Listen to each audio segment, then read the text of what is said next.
No return for Watkins as it goes over his head, and we'll see Santino Marucci.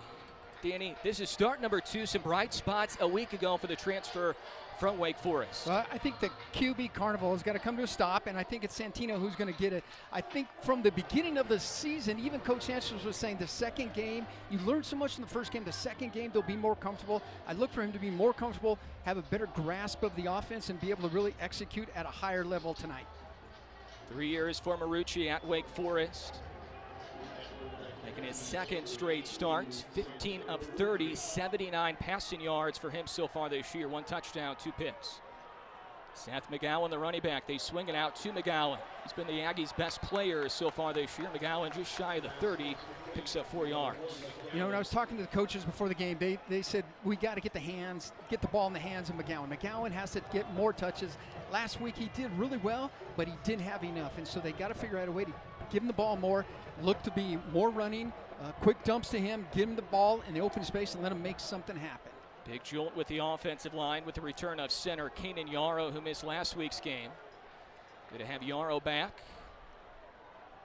Handoff goes to McGowan, running left. He is a very fierce, aggressive runner, and he is just shy of the marker. A lot of people say he runs mad out there, and he picks up 5 yards, Danny. Yeah, when I was talking to the coaches, I did mention that. It's like, man, he's on a mission when he's running the ball, and he can really pour it in there. Field for an injured player. So coach said, hey, we're going to give him the ball as much as possible tonight. And I said, don't you think UNM knows that you want to get him the ball? And here's what he said: don't care. We're running them. Look for us to run. 3 yards and a cloud of dust tonight. Player down for New Mexico and their head coach, Bronco Mendenhall, the veteran. 2 head coaches in their first year as the head coach of their respective programs, but they've been in those programs before. Bronco Mendenhall, a long time ago, the defensive coordinator at UNM, late 90s, early 2000s. And, of course, Tony Sanchez played in this rivalry for New Mexico State. Got his start in coaching at New Mexico State as well, and then most recently the wide receivers coach the last couple of years. That is Garrison Walker, who is the player down for New Mexico, transfer from Auburn. And we'll step aside, just underway here in the Rio Grande rivalry. Well, it's a big crowd per usual here for the Rio Grande rivalry. New Mexico State looking for their 3rd consecutive win against New Mexico 2 years ago here at Aggie Memorial. A lot of the returners played well, Danny. Monte Watkins, Cordell David made a really big impact there in this game again tonight. And New Mexico State was able to edge the Lobos 2 years ago. They also beat them last year in Albuquerque. 3rd and 1. McGowan in the Wildcat, and New Mexico meets him right away. 3 Lobos right there, including Dimitri Johnson, as well as Randolph Kapai. And the Aggies fooled nobody with McGowan there in the Wildcat. Yeah, that's one of those ones where I'd almost like to say, hey, coach, remember you said 3 yards in a cloud of dust? Put him up there, square him around, and go mano a mano on that front line, and just pour him in. Get him out of the sitting back there in the shotgun. So it's a loss of 7 on 3rd and 1, and it's a low punt here for George Eberle. Javen Jacobs was back deep, and Angel Munoz will touch it right around the 35-yard line. So a 5-yard catch for McGowan, a 4-yard run for McGowan, and then a big play by the Lobo defense forcing the Eberle punt. Now the New Mexico State defense at times this year, Danny, they've been pretty good. They've been on the field too much though, haven't they? They have, and I did talk to Coach Morse about that, and I'm going to have more talk about that during the broadcast tonight. But he still feels like the guys are there. He has the right people in the right spot. He has the hosses to make this thing work, but he's just got to give him time and make the mistakes go away. Jacobs in motion. Devin Dampier, the quarterback, a lot of time to throw. Looking downfield, he has Luke Weissong, and he overthrew him. He had him wide open. Weissong having a huge year, and Dampier, maybe a little juiced up, overthrew it. Those are the ones I was talking to Coach Morse about. It's like, okay, so you have the right guys, and I believe you, and you can really dial in the defenses, but it just seems like we just have too many penalties or too many breaks in the defense where we just miss guys, and that was a prime example right there. Blown coverage, wide open. Adrenaline, of course, at a high level in a game like this. Dampier playing in this rivalry for the first time, hands it off to Eli Sanders, who cuts up field, taken down from behind by Tyler Martinez at the 40, picks up 4 yards, but a flag comes in near the 40. Lobos have been penalized a bunch this year, the most in FBS. Hold it. Offense. Number 56. 10-yard penalty, second down. It's our Mackenzie Agnello, who's playing at right tackle. Normally the center for the Lobos gets called for the holding. Yeah, that's a tough one right there. You just get up in there and he just gets his hands on the inside there and just grabs on, holds on. That's a close one though, but they called him on it. This is a penalty team, UNM, that they need to try to correct that if they're going to be successful tonight. Danny, that's 46 penalties on the year now for the Lobos. 33 combined in the previous 2 games coming in. Almost intercepted by Josiah Cox. It bounced right in front of him off the hands of Ryan Davis. Cox had a pair of picks in the loss last week against Sam Houston. You know, I was talking to Coach Morris about Cox and said, you know, he just looks like a great player back there. He said he is so poised, he is ready to explode, and he's getting better the more he gets to know his defense. I like him back there. He plays very hard defense. Lobos 33% on third down this year. They need the 46 on 3rd and 20. The ruling on the field was an incomplete pass. The ruling on the field of a catch is under further review. So they're going to check it to see if Cox had an interception. Tony Sanchez was talking to one of the officials. It seemed like it did bounce in front of Cox, but they're going to check just to make sure upstairs. Well, Coach Sanchez down there, he has a good line on that to look at it, and this is one of the breaks that could help him. He said, important for us to get out and have a good start tonight. So if you got a pick, it would get you a good start. That first drive didn't end like you liked, and so this is a chance to turn the tide, maybe get a pick and start midfield and move it in. Danny, you think back to a week ago, and Cox had the 2 interceptions, but Nick Session almost had an interception that he would have taken in for a touchdown on the first play of the game. DeCarrick Hobbs almost had a pick.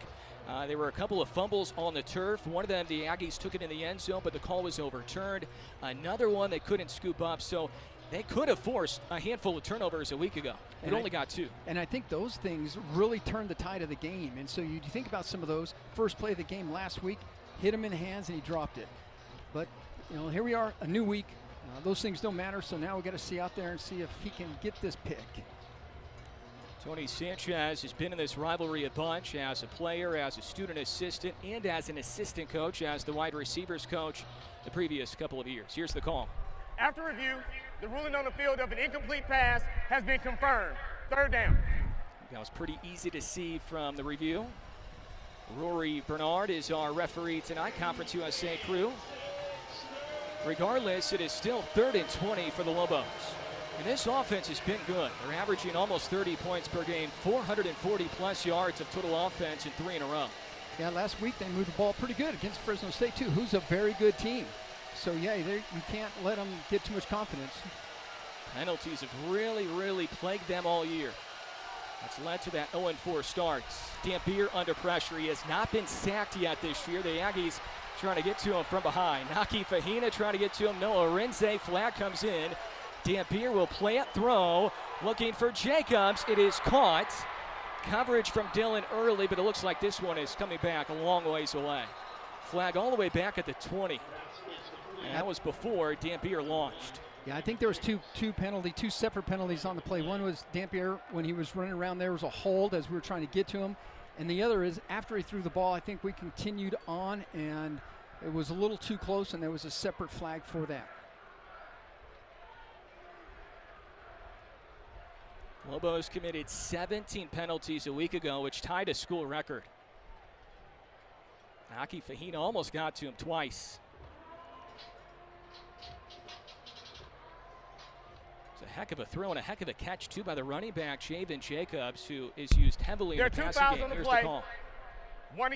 One against each team. Personal foul. Roughing the passer. With targeting. Defense. Number 98. Ineligible player downfield. Offense. Those fouls will offset. The penalty for roughing the passer will be enforced. The targeting is under further review. So they're going to check on the targeting, which is on the true freshman Malaki Taase on that throw after the first flag was thrown. And the penalty's offset. The one that would be enforced is the penalty on New Mexico. Is that the way you understood it there, Danny? I'm not sure if it was that way or there. I think that it was going to be the personal foul on that. And then in terms of the targeting, blocking. Here's the targeting are 98. Yeah. Martinez was right there as well.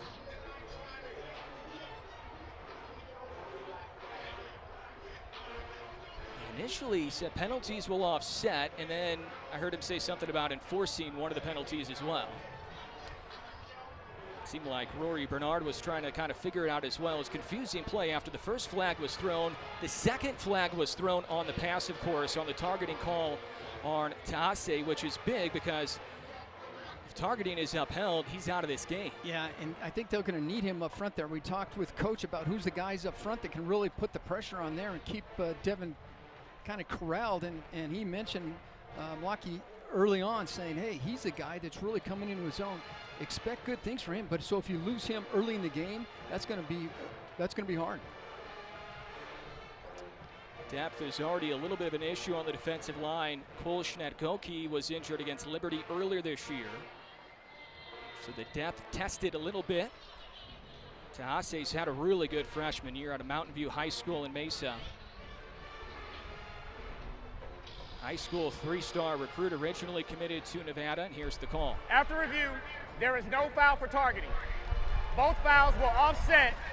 We'll replay third down. Okay.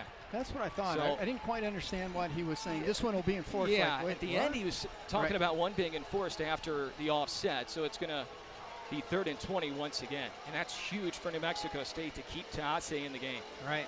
What a throw as well by Dampier.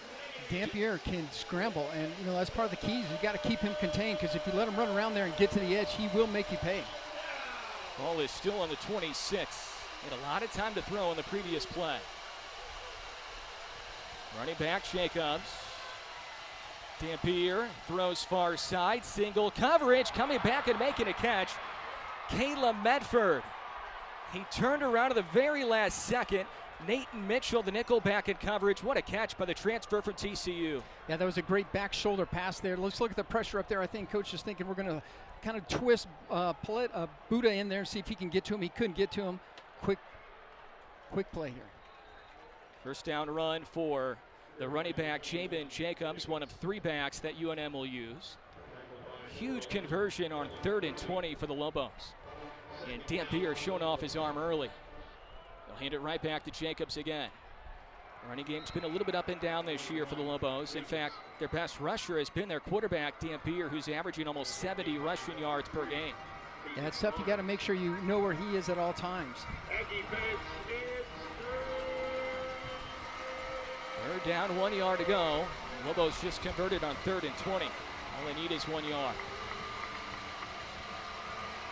Corey Rogers off the right hip of Dampier. Isaiah Silliman, the 300-pound tight end, lined up to the right of the formation.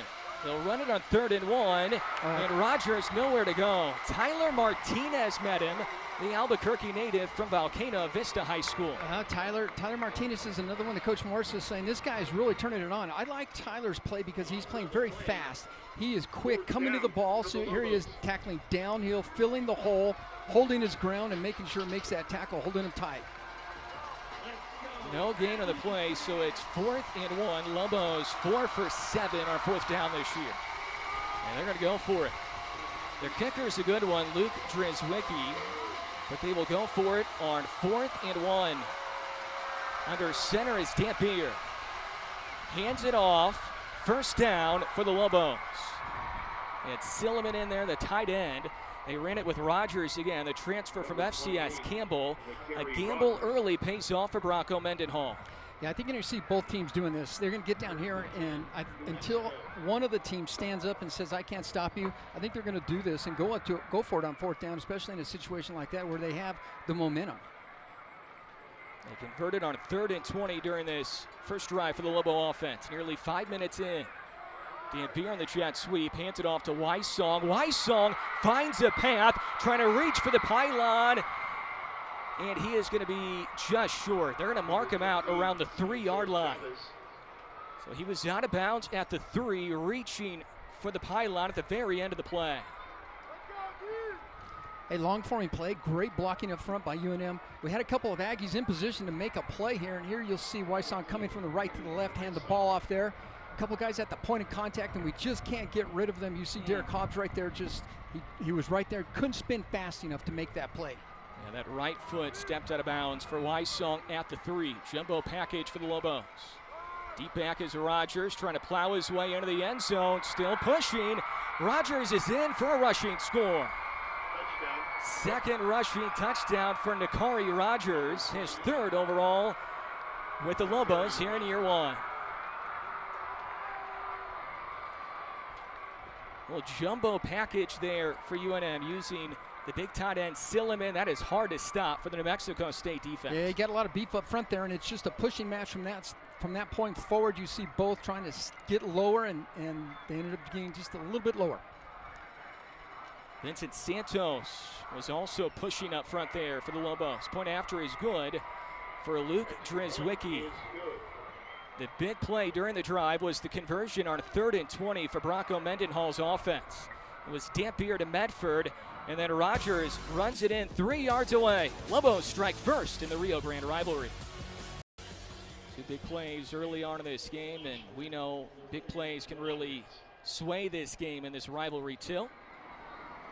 114th all-time matchup. And Monte Watkins, 3 yards deep, will take it out. And he gets tripped up. Good player in special teams for the Lobos. D'Angelo Mays making the tackle on special teams, stripping up Watkins, who was looking for a big explosion play on the return.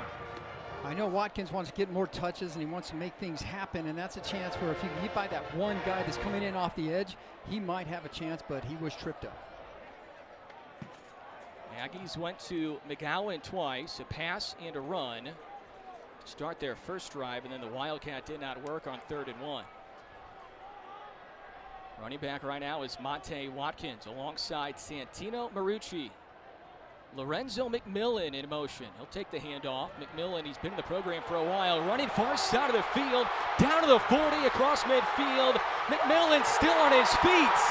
Lorenzo McMillan, the California native, 84 yards. Wow, talk about big plays to counter and answer. McMillan, who hasn't been a big part of this picture so far here. Let's see this as he's turning the corner here. He gets the corner, but part of that is you get the Lobos who are biting in tight, and there was no one left on there. Couldn't trip him up, and he just kept his feet underneath him. No flags. Count it. He's a veteran, Danny. He hasn't had a lot of touches during his career. I think he's going to get a few more. Point after from Abraham Montano. Out of the hold of George Eberle. Sometimes it takes somebody a little bit unsung, an unsung hero, Danny, to propel you to a victory in the rivalry. That plays a big one early on for McMillan. Yeah, we haven't had that many big plays here, so let's take another look at it there. Again, the block at the point of attack important, but you get two Lobos that are out of position, and McMillan takes the corner, and from there, it's just to the house, not going to fall down. Great answer. It's going to be a great night of football tonight, Adam. Danny, us broadcasters, we use a 2-deep, and McMillan really isn't even on the 2-deep, right? We know that he's kind of a Swiss Army knife. He could be used as a wide receiver. He's a running back. That running back room is pretty loaded, and he's one of those guys who has stuck through the program the last couple of years. This is his third different head coach he's played for. And I think he has not gone to the portal. He has stuck here, and he makes a big play here in the rivalry. And I think maybe what Coach Anschutz is thinking is like, okay, so we have all these guys. Here's one that no one's looking at. So if you put someone else out there, if you put Watkins or if you're going to put McGowan, it's like keep your eye on them. Those are the big play guys. Keep your eye on the big play guys. And when they're looking at the shiny nickel, here comes McMillan sweeping around that left end there, gets a couple of great tackles or great blocks, and just steps it all the way down. And that is what this Aggie offense desperately needed as well. Only 18 combined points in the previous 10 quarters of football coming in. After getting off to a decent start against SEMO and then the first couple of quarters against Liberty, the offense has really struggled. And you get a play like that, that could really help the rest of the way tonight. Lobo offense back to work with Devin Dampier. Only his 6th career start, did not play in the rivalry a year ago. First year as a full-time starter. 9 games a year ago, only had 1 start a year ago. First appearance against the Aggies. He has shown off his arm so far, might see his legs at some point as well. Weissong in motion, handoff goes to Rogers, who had the rushing touchdown. And he runs into a brick wall up front for the Aggie defense. Tyler Martinez right there, so was Lawson and Fahina. I know the defense was just out there, right? So last week we saw that the defense played way too much stayed out on the field, and they couldn't get a stop. This is not what coach had counted on, but I think he'll take a quick score. 3-yard pickup for Rogers, empty backfield. Rogers at wide receiver now. Catch is made by Weissong, and Taden Barnes is right there to meet him. Forward progress up to the 35, so it will move the chains. I think the Lobo fans wanted a call right there on Barnes for kind of taking Weissong in midair and slamming him down a little bit. Yeah, great quick throw there. Get the ball out quickly, and a little hitch out there. Taden's on coverage and has good coverage, but they got the first. And that could have been called there on Barnes. It was called a couple weeks ago against Fresno State. He did the same thing then. Rogers the run on first down. So a healthy dose of Rogers. We've seen Sanders and Jacobs as well. 3 running backs will be used by the Lobo offense. Second down and 4, 7-7 game. A lot of highlights already in the first handful of minutes. Pushing the pile is Rogers. Another first down for the Lobos as he picks up 7. Moves the chains up to the 46.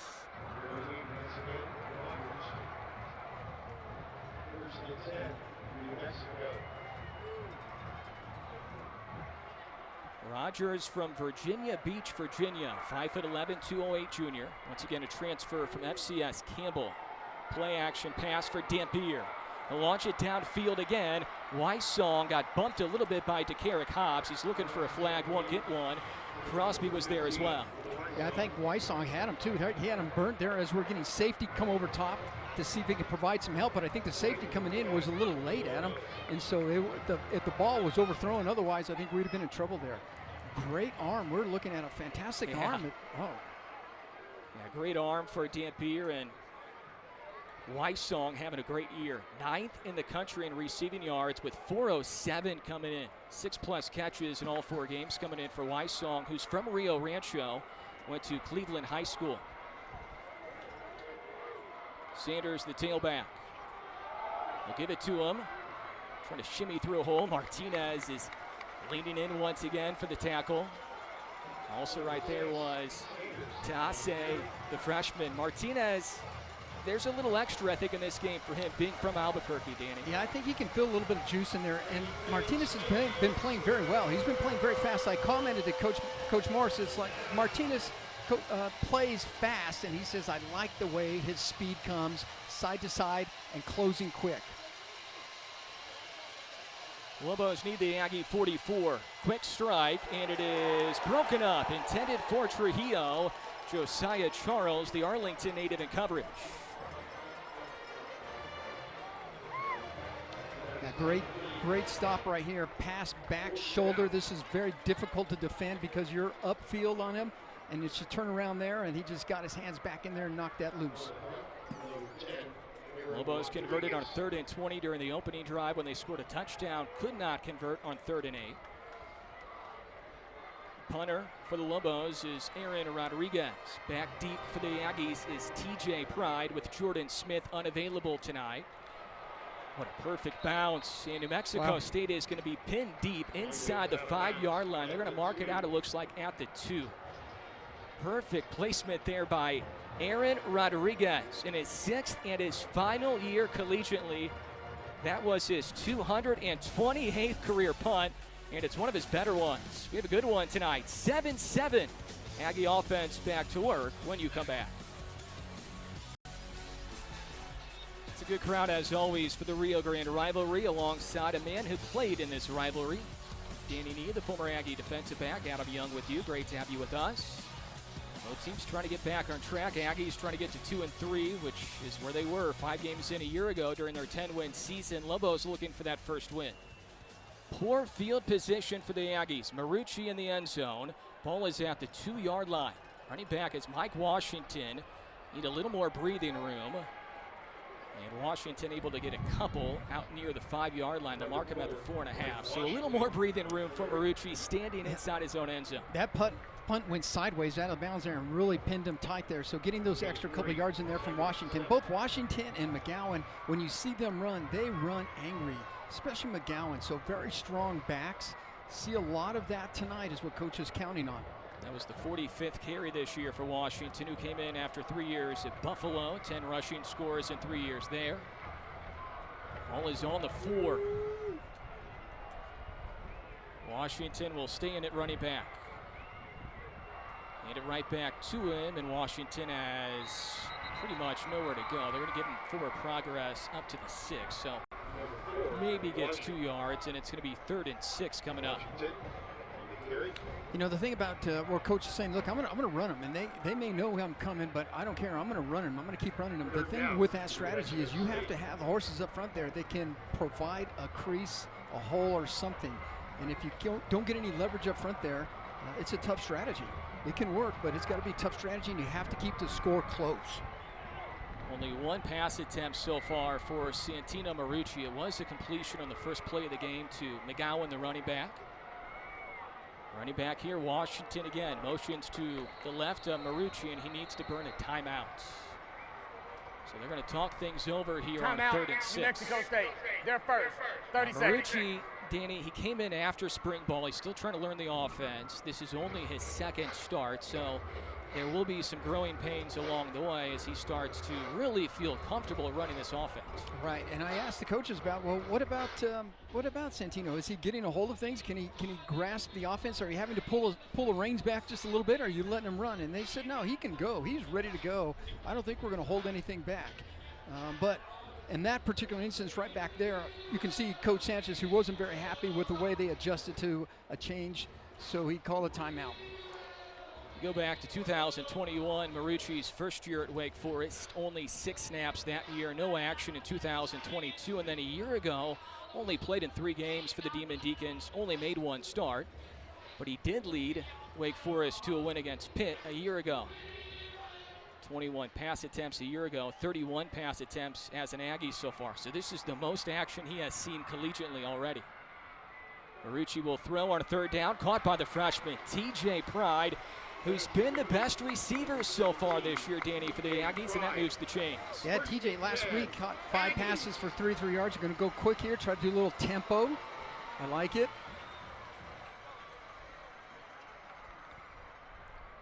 Looks like McGowan lined up at wide receiver. Washington breaks a tackle, and he bulldozes ahead up to the 25-yard line. He picks up 11, move the sticks again. I like it, and here's the situation. They came out with a 2-by-2, so there's 2 backs, 2 wideouts at the top, 2 at the bottom, which means the defense has to spread out just a bit, especially if Santino can start throwing the ball. There's going to be a problem there. So as they spread out, it creates these creases where Washington can stick his nose in there and get some good yardage.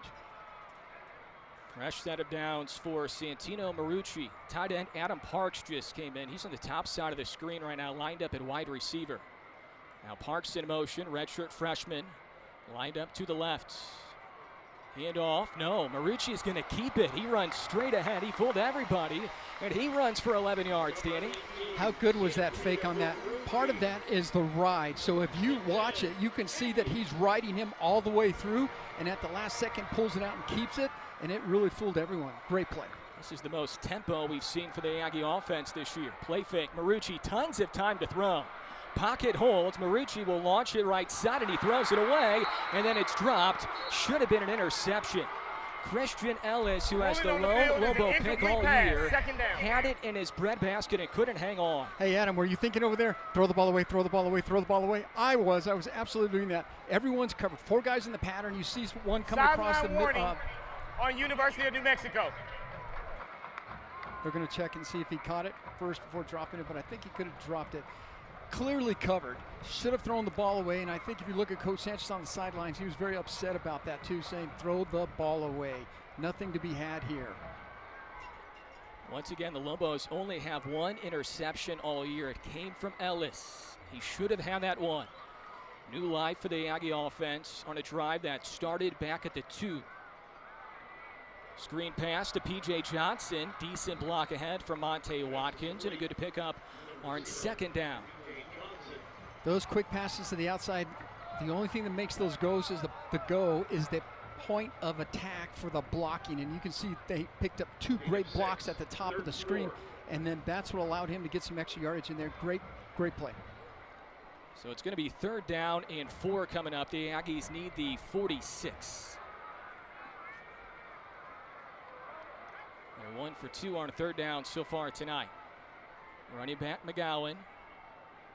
It's been a good drive so far. Marucci slant route caught again. TJ Pride, he's done that twice on 3rd down on the slant. His 2nd catch during this drive. Yeah, the hardest pattern to cover is that little slant, because if you're the back side of him, you have to really get on that upside shoulder. If you're 1/2 a step back, the receiver can screen you, can get the ball, and it's a great pass and catch. And you can see right here, he's to his backside, not his upside shoulder, which allowed him to make that catch. Under 3 left here in quarter number 1. 1st down and 10. Marucci will swing it out. McGowan ahead of steam into Lobo territory. Lobos trying to take him down from behind. Aggie bench area calling for a late hit. They won't get it. Tackle made by Bryson Taylor, the cornerback. What a great career over at Mesquite, Texas High School. Catch the ball. Very angry runner, very talented runner if he gets out there. And a good block as well by wide receiver Latrell Neville. So the wide receiver is doing their job blocking so far in the 1st quarter. Ball is at the 41. Aggies trying to take an early lead. Parks in motion.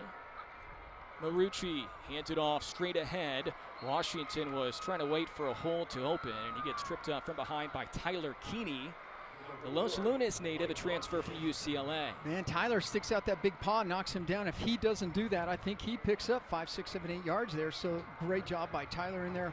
Washington saw that too, was trying to pick his feet up, but just couldn't get it done. Keeney, the former #1 ranked recruit in New Mexico in 2020, began his career with the Bruins of UCLA.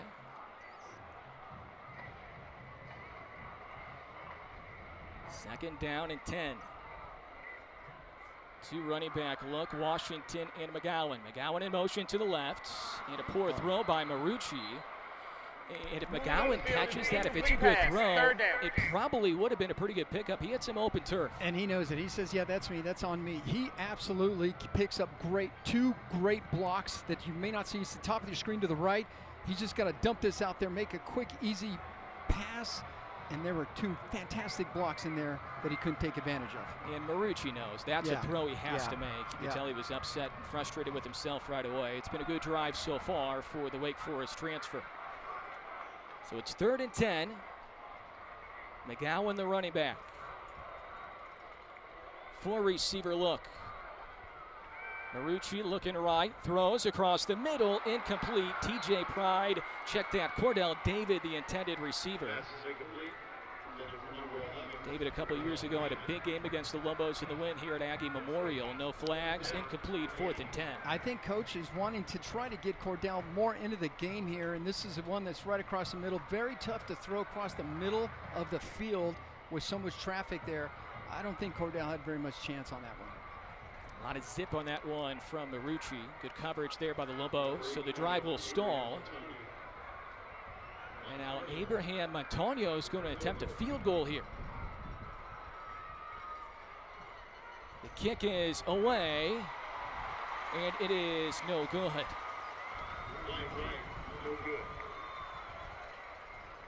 That was unofficially a 57-yard attempt. So that would have been by far a new career long for Montaño. Were you surprised they tried a field goal there? I was just a little bit, but I certainly think that both coaches are going to pull out all stops. That included a long field goal as well. Clearly it's his foot that can get to that distance. In this case, he didn't get set properly, or something happened. He didn't get it all, but a little bit. Well, if you're Tony Sanchez, you know the length to where Montaño can go, so certainly it was doable, just could not connect. Low throw. Rontravius Perry in coverage on that throw there by Dampier. Second down and 10 coming up for Dampier on the Lobo offense. So what you do here is you give pretty good field position to a really good quarterback in an offense that at times this year has been explosive. Second and 10 from the 40. Running back is Javen Jacobs. Dampier will fake it. Now he's running for his life, and he throws it away. He has not been sacked yet this year. Lico Johnson was getting to him. There's no foul. And now you know why. If you could see how quick he is with that, there was nothing to be had going down the left side there. Third down. Keep that ball to your left as you look at it there. Good position by the Aggies. Had him broke down, so he wasn't going to fake him out in any way. Nothing he could do with the ball, and just got rid of it. Good plan. Boy, is he shifty. He reminds me a lot of Caden Salter for Liberty, who the Aggies saw in week 2, and Salter projected to be an NFL quarterback. Dampier is awfully good. Lobos need midfield. They need the 50. Dampier, a lot of time to throw. Comeback route, and it's incomplete. He was looking for the possession receiver, Ryan Davis, the transfer from UAB.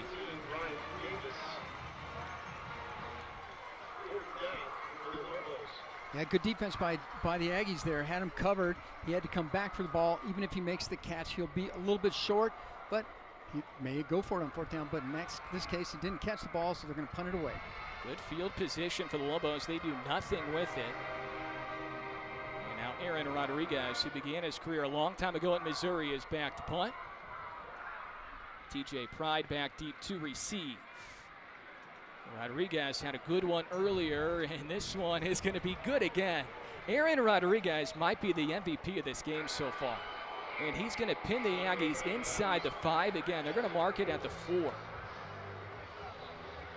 That's tough right there. You get a little sideways spin on that thing, going to celebrate. There's a lot to celebrate right there. Deep kick, and watch the ball spin left out of bounds there. Instead of going in the end zone where they take it back out, in this case they're going to bounce hard left and pin the Aggies deep. This is what an experienced punter will do for you. That's 229 career punts now for Rodriguez. He's had 2 exceptional kicks. Now the New Mexico State offense was able to get some breathing room and more in the previous trip, starting at the 2. Now they start at the 4.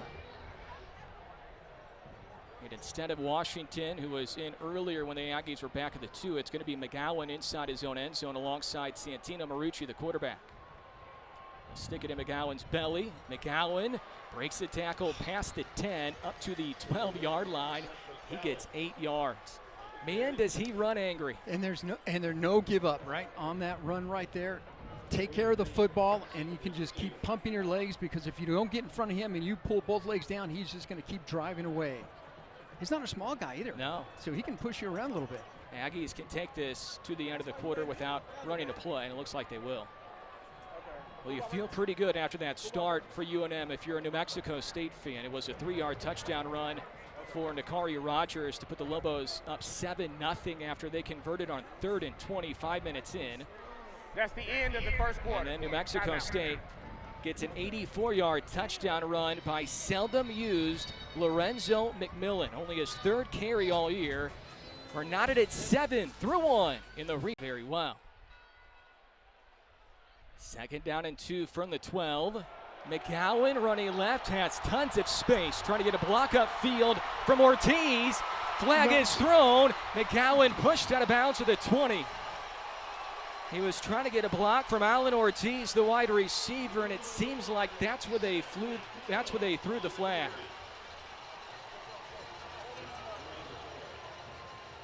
Let's take a look at the play here. You can see it up front there. He got blocking. He crushed everyone back down, kick one guy out, create a big hole in there, and McGowan sees nothing but green and just goes all the way. And back there is where they... Number 81, 10-yard penalty from the spot of the foul, 1st down. So it's a 10-yard penalty from the spot of the foul. And you could kind of see that all playing out, couldn't you, Danny? You could, and it's like, don't touch him, don't touch him. There's no use in touching him, but did. Nonetheless, the ball will be at the 40, so still a pretty good run for McGowan. New Mexico State really establishing that running game here in the first half. The best it's looked since early on against Liberty in week 2. Marucci hands it off. Monte Watkins, who had a receiving touchdown 2 years ago in this rivalry. Short gain for Watkins on 1st down. You know, I was really impressed with McGowan's speed on that big play, too. He was out there, and he was stepping quickly. Now, we know Watkins can certainly, being a sprinter, can make it downfield, so create an opening for him, and I'm not sure you'll catch him at all. New Mexico State brings Lorenzo McMillan in at wide receiver. No catches this year, had the 84-yard run earlier on the sweep. Only had 2 carries for 7 yards in the first 4 games coming in. Lined up slot left, in motion behind the quarterback is Watkins. They hand it off, running straight ahead. It was Johnson in motion. It was Watkins with the carry. He gets past the 45 up to the 46, picks up 3. Like a play call. I like that you're putting people in motion. You have a lot of opportunities, a lot of things happening back there that if the defense takes their eyes off where the ball is, that you can easily squirt through there and get a big play. And then you also leave open to giving the ball on that fly sweep as well. 3rd and 4. Marucci needs midfield here for a first down. Washington will motion out as a wide receiver to the right. 3 at the top, 1 to the bottom. Back to throw. Marucci has an open receiver, and he overthrew him. Whistled it right past the running back, Washington, who was lined up at wide receiver. Had him open there on the sideline. He was. There was a couple other guys open too as well. There was TJ Pride across the middle there. It was kind of congested a little bit, but he came open right across the middle. So lots of things happening in there. You saw TJ across the middle, see him crossing the screen there. Throws the back shoulder fade on this. Just can't quite get there for Washington. Christian Ellis in coverage, making his 16th career start for the Lobos.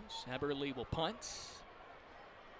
Jacobs back deep. It's a low line drive kick. Jacobs will call for a fair catch inside the 15. 7-7 ball game early on in quarter 2 on a beautiful night from Aggie Memorial.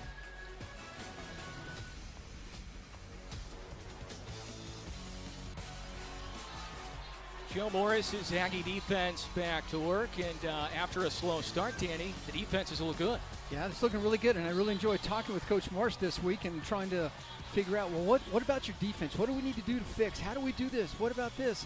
And the whole time, Adam, it's completely calm, no panic in his voice. Got to fix some things. We are under control. We got it. Don't worry. It's like, all right, Coach, I'm with you. Sign me up. Devin Dampier will start at the 14-yard line. And you know, one more thing, Adam, I think players like playing for him. He's kind of an energetic coach, and he can really rally the troops. And I would love to be able to play for a guy like that. Yeah. You just want to do great for him because he believes in you, he's confident, and I just think the players really like playing for him. Pickup of 1 up to the 15. 4 receiver look for UNM. Tight end is Silliman. Empty backfield for Dampier, the dual threat quarterback. Caught by Ryan Davis, but a flag comes in near the 10. UNM has been penalized a bunch early on, again for a 5th consecutive game.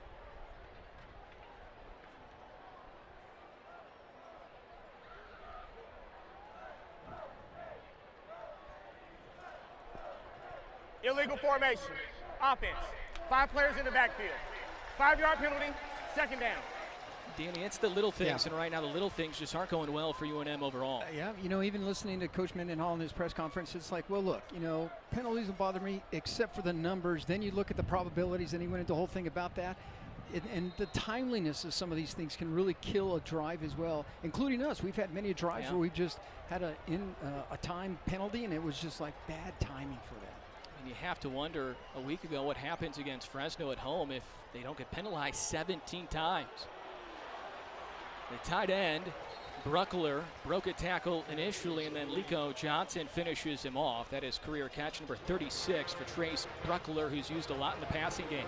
How about Dampier getting that ball out fast there? I mean, they were coming at him, and he just got rid of the ball right away. Felt the pressure coming, and that's where you want to throw the ball, into the pressure that's coming there. Right from the bottom of your screen there, you see the big blitz coming in there. He gets the ball out quickly and able to make a completion. Bruckler went off. He appeared to be injured, so Silliman comes in at tight end, and the pass is broken up. Keontae Glinton got there, intended for Weissong, who's been active per usual in the first half. little crossing pattern. It didn't look like there was much happening there. A lot of Aggies standing in there, and he had to just thread it perfectly, and just wasn't enough room to get that ball in there. So another punt coming up for Rodriguez, and this time he's going to stand in his own end zone. So he can't place this one inside the 5-yard line, Danny.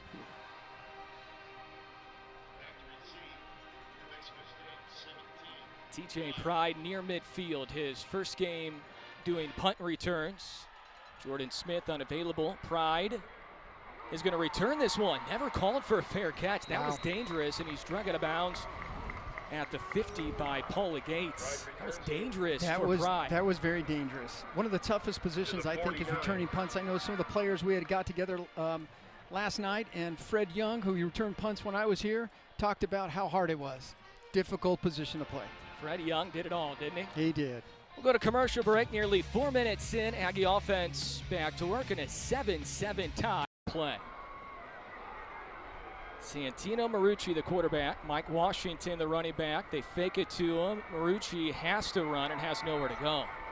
So a good start defensively during this drive for this UNM defense. Bryce Santana, the nose tackle, was in that one. Los Lunas native. Yeah, I think they see that one coming here. So they see the last time that he took the ball and went upfield that he was wide open. In this case, they're spying him all the while, and there's nothing going on.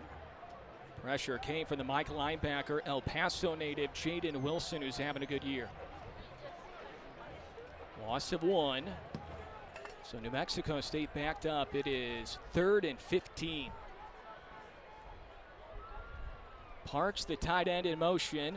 Marucci throws, and he threw it out of the reach of Mike Washington, who had a couple of receivers ready to block for him. You know, of all the offense that we've seen this half, I think it's really improved quite a bit. Santino's doing a great job marshaling the offense, except for that last series. It felt like every play, it was just off just a little bit. And we just didn't get the rhythm in there, and so it's 3 and out and got to punt the ball. So you get the ball to 49, you're pushed back 5 more yards, and now you have to punt. There are no positive plays during that drive, and the punt by Emberly. Did that sneak inside the pylon, or did that go into the end zone? They're going to call it out of bounds at the 5, Danny, it looks like. Are we seeing a punting? Wow. Gosh. They're going to mark it at the 5-yard line, so a good punt for Eberly. Not quite Aaron Rodriguez, but pretty darn good. Both punters are just amazing. This was close. Great placement there on that near side pylon. Yep, right there at the 5-yard line.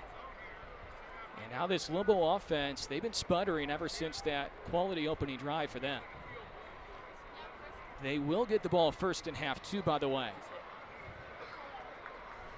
A run on first down. Travius Perry and Tayden Barnes there to make the stop. Ball carrier was Jabin Jacobs, high school teammate of Devin Dampier in Arizona. He's a transfer from Arizona State.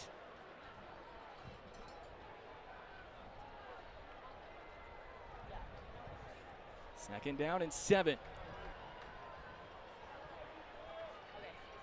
Dampier will put Jacobs in motion to his left. He'll stick it in his belly, and he's upended. Wow. Travius Perry, the linebacker, with a spear.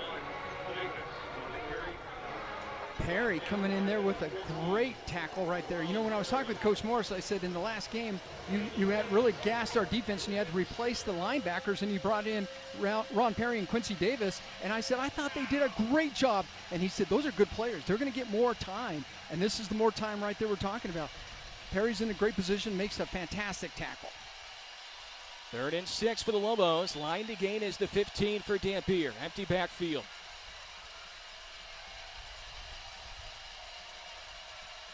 Watch out for Weissong on 3rd and 6. And now the Lobos have to call a timeout. Timeout, New Mexico State. They're first. 30 seconds. Crowd played a role right there. Dampier a little confused about the play call, and now he has to go to his sideline to regroup. You know, the key right now for this Aggie defense, Danny, is just you can't be on the field a ton, and that's been the case in the first 4 games where they start to wear down a little bit towards the end, especially against Liberty. because they were on the field so much, and the offense did not give them time to get their breath. Right. So even though you do all the conditioning, you still get in a game, and if you're on the field the whole time, it will completely gas you. Liberty, Sam Houston the same way. So we got to figure out a way to get off the field. And so I asked him about that. It's like, well, you know, everything we do, I'm thinking about it. I'm trying to do everything I can to get off the field. Lobos 1 for 5 on 3rd down tonight, 33% for the year. This Aggie defense trying to get the ball back for the offense. Empty backfield again for Dampier. Will fake the jet sweep. Dampier running for the first down. That's the first time tonight we've seen him use his legs. He picks up 11 up to the 20. He's a tough one. He's their leading rusher, so you got to keep your eye on him and spy him and not let him out. So you still are spying him, and it's still tough to get him down in the go to the line of scrimmage and tackle him there. 66 rushing yards per game for Dampier. Play action. He'll pass as he launches downfield. He has Trujillo, and Trujillo hauls it in. 2 defenders there, perfectly thrown, hauled in by Trujillo, the Rio Rancho native. Great pass, great catch right there. Spun the Aggies around a defense. You can see it on coverage here. He gets spun around, and the minute you get spun around, you know all bad things are going to happen, and it did. You see him after the spin around and trying to catch up and just couldn't catch up. First down run for Javen Jacobs. Belted immediately by Tyler Martinez as he gets past the 35 down to the 33, picks up a half dozen.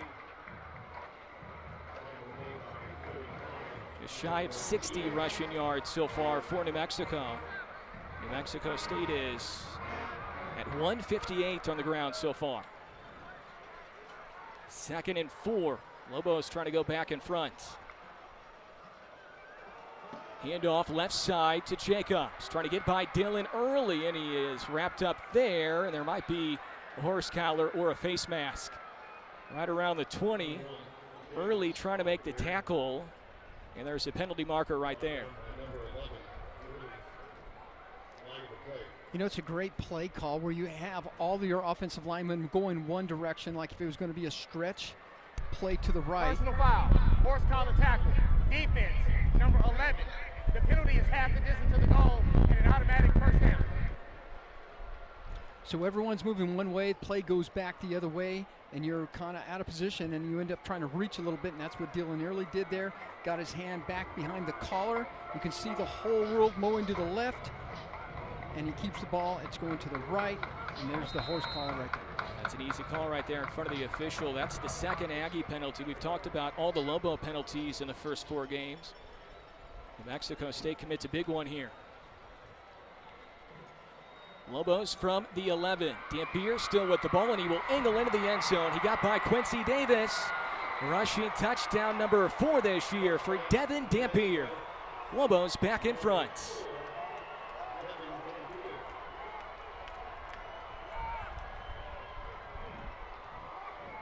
Good call right there where you get the Aggies out of position. You stretch them a little bit. And Dampier, we've seen how elusive he can be. In that case, he just stepped right on the end zone. No one touching him. Yeah, we were waiting to see him use his legs. He did so during that drive. He got the first down run and then runs it in for the score. And Trezwicki will tack on for the point after. We compared him earlier to Caden Salter. That shiftiness, has the ability to use the arm and the legs. He doesn't look like somebody who a year ago only made 1 start. This is only his 6th career start, so he's only going to get better and better. And the Lobos have a good one for years to come. He's only a sophomore. Yeah, if you look back at that drive, that was a great drive right there. But both drives, the first one they scored on and this one, were set up by big, deep balls downfield, right? The first one, there was 3rd and 20. They completed this big pass downfield. In this case, it was to Trujillo who set it up, and Dampier finished it off for them. Good drive by the offense for the Lobos. Now, see if the Aggies can answer back. First touchdown for UNM. New Mexico State responded right away with an 84-yard rushing touchdown for Lorenzo McMillan. So New Mexico State would love something similar. Charles Steinkamp handles the kickoffs for UNM. Driz Wiki, the point afters and the field goals. Kick from Steinkamp. And it is returnable. Monte Watkins, his second return today, has a path. He navigates past the 40. One of the best returns all year for Monte Watkins, past the 45. Well, that's the problem with kicking it to Monte and letting him set up a run. He is a sprinter, and if he has a lane, he'll find it and he'll make you pay a bit. He slides over, picks that ball up. You can kind of see the lane right there. And there's the green, Return and he's just team, cutting it back, number 48. showing us his speed. 10-yard penalty, first down. Now there was a penalty on the play, so that'll push the Aggies back a little further. It's still going to be...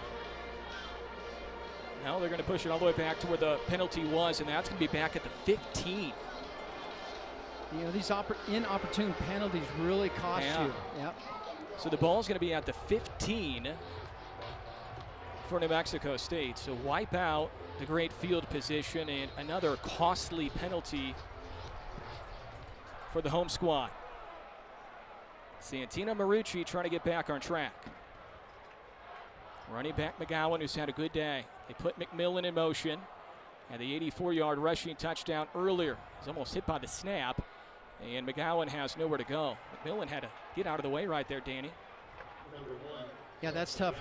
Winning the line of scrimmage is most important if you're going to establish the run. In this last case, the last play, we did not have the line of scrimmage. It moved back 2 yards, and nothing's going to happen, whatever you call. When they're standing in your backfield, not going to happen. No gain on the run for McGowan, so it's second down and 10. 51 yards on the ground for McGowan. Marucci with 10, 84 and that one scamper for McMillan. Ball is at the 15. McMillan in motion again. Handoff to McGowan, running left and then cuts back up the middle. McGowan had that big play earlier, really hampered because of the penalty. Going to change the complexion of that drive. Now it's third down coming up. I think coach is going to stick with it. He's going to keep running the ball, and he said, you know what, we're not going to give up on it. We're going to establish the run. It helps when you get a good first down to start with. In this case, we did not, so it puts you behind the sticks just a little bit at third and long. 3rd and 7. McGowan, the running back. 4 out wide for Santino Marucci. Offensive line's been good. Marucci had a man, he overthrew him. TJ Pride was open near midfield, and Marucci had too much zip on that one. I think we had 2 guys open. We had both tight ends in the middle of the field and the top of the screen wide open, and we just missed both of those. Good coverage back there, good protection, lots of time, and just too much juice. Yeah, protection's been really good so far in the passing game for the Aggie O-line, with the return of Kanan Yarrow. And Javen Jacobs will not get a return on the punt by Eberle. A little bit of extracurriculars after the play. This is a heated rivalry. Dampier and the Limbo offense back to work. And they will have the ball at the 40-yard line. So that is where they spot the football after the punt by Eberle. So how costly was that penalty on the kick return where it puts you back, you don't get the first down, and you don't flip the field very much? A little bit, but not much. Those are costly penalties. They initially put it at the 40, and now it's placed at the 33, it looks like, for Dampier.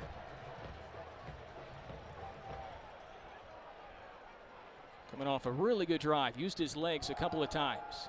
Sticks it in the belly of Eli Sanders. Sanders will run up shy of the 40 to the 39. Sanders, a transfer from Iowa State, 3 years there, 21 games, 4 touchdowns in his Cyclones career. Under 5 left here in quarter 2. Lobos will get the football to start half 2.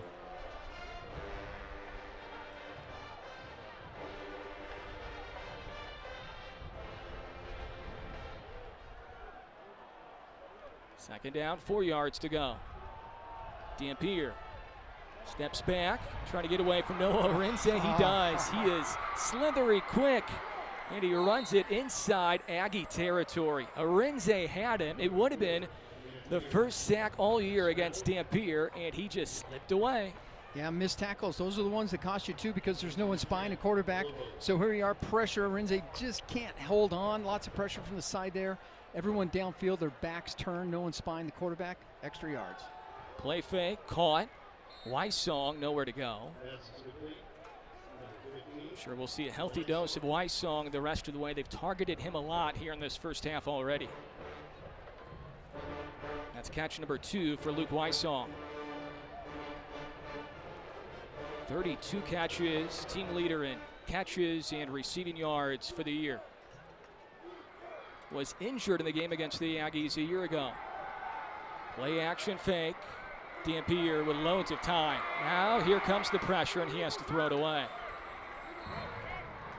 It was DeCarrick Hobbs, the corner, who came and was the first man to get to Dampier. Great protection for him right there. Nothing he could do. The quarterback was Everyone's outside covered. the pocket, and the ball made held the on as long as he could and just threw the Second ball down. away. He's a tough one. You can't get to him. Smart quarterback, get rid of the ball before taking a sack. Ball is on the Aggie 44, 3rd and 7 for UNM. They've been so-so on 3rd down tonight, 2 for 6. Initially looked like a quarterback draw. Catch is made right at the marker, and it's going to be a first down for Wysong. Well, it looked like Dampier was going to run. He threw it at the very last moment and connects with Wysong. A great play call right there. If you have success running the ball at quarterback, you threaten it. Everyone comes in. You can see Tyler Martinez had to come up close to try to shut it down, and he jumps up, tosses it out to Wysong for the first down. Second catch during this drive, 3rd overall for Wysong, the redshirt junior. Dampier is 5 for 14 through the air for 98 yards. Bruckler, the tight end, in motion. Runs straight up the middle with Rogers. Broke a tackle and then taken down by Sone Alpiu, the Mike linebacker. Good pickup, though, on first down. It's a gain of 8 for UNM.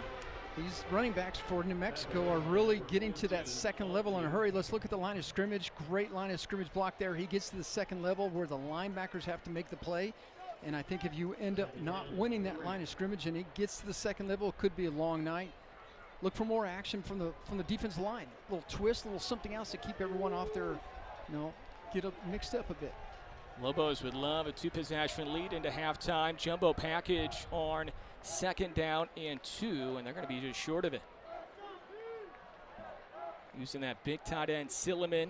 We've seen that play a lot in short yardage situations for the Lobos, and it's going to be 3rd down and short. It's very tough to stop. When you get that many people up front there, you're not even sure who has the ball.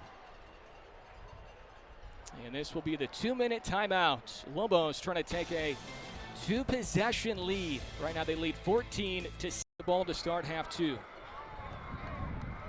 No turnovers either side. 3 receivers bunched up to the right, and they run it straight up the gut with Rogers again. They're going to try to use some clock here in the final minute plus, and a late flag comes in. Been a pretty highly penalized first half, really, on both sides. 3 big ones on the Aggies, a couple big ones on the Lobos as well. Starting to get chippy late in the second quarter. It is. See Tyler Martinez right there in the middle. Both linebackers for New Mexico State have been screaming to the line of scrimmage to plug those holes. Rory Bernard is a referee tonight, Conference USA crew. After the play, personal foul, unnecessary roughness, defense, number 35. The penalty is half the distance to the goal and an automatic first down. This penalty qualifies for a 10-second runoff. However, New Mexico State, University of New Mexico, has declined that runoff. The clock will start on the snap. Well, we were just talking about Tyler Martinez. That penalty is on the Albuquerque native, Martinez. See him right there at the right of your screen coming in there. Maybe just a little bit too extra right there. Like Like we said earlier, there's probably a little extra incentive motivation for Martinez here tonight, being from Albuquerque. The University of New Mexico has elected to enforce the 10-second runoff. Please reset the game clock from 1 minute 22 seconds to 1 minute 12 seconds. The clock will start on my signal. Yeah, I was confused by that initially because if you're UNM and Bronco Mendenhall, you want the runoff, right? Because you don't want to give New Mexico State much time if you do score here in moments. Clock moving, under 1:10 left.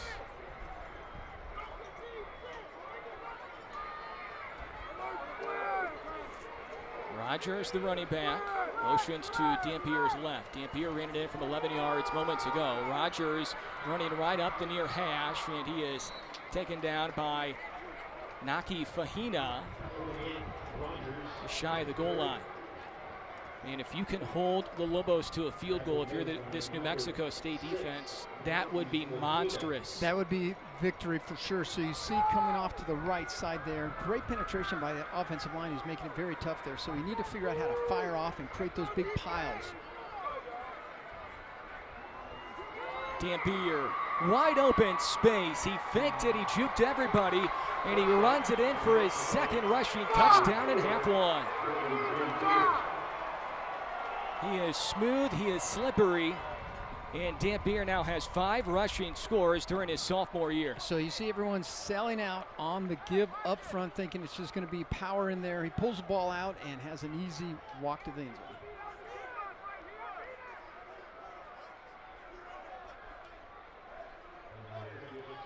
Point after from Drizwicki.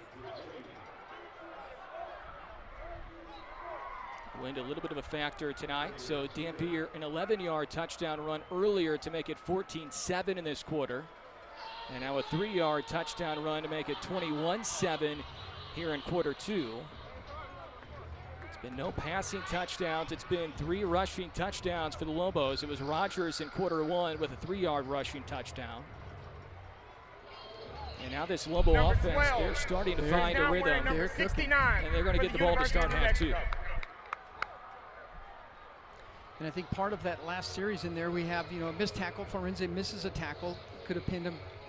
Tyler gets a personal foul in there, that kind of costs as well. Those types of mistakes are really going to cost you, and you can see it in the score of 21-7.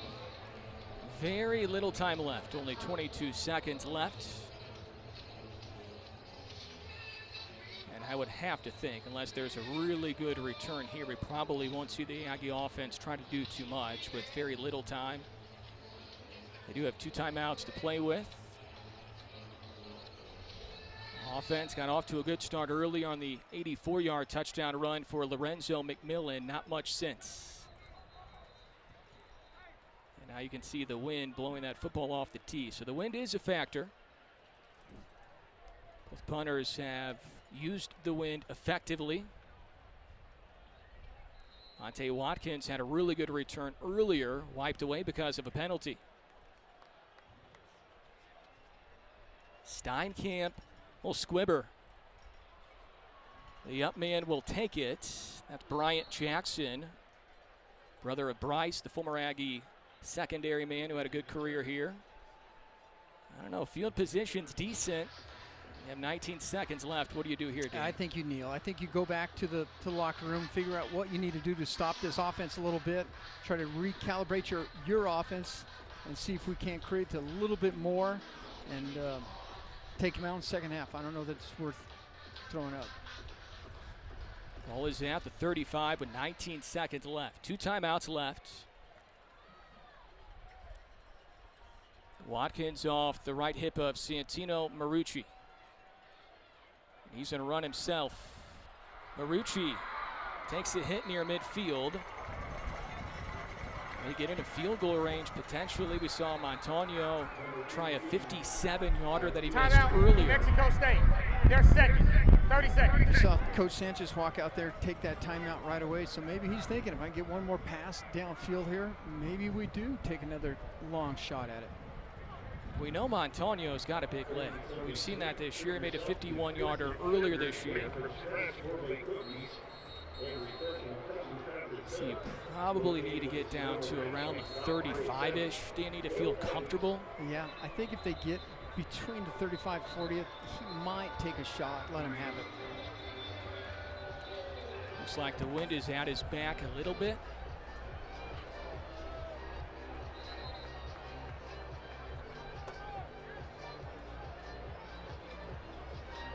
One timeout left for Tony Sanchez's offense. 11 seconds left here in quarter 2. Lobos will have the football to start quarter 3.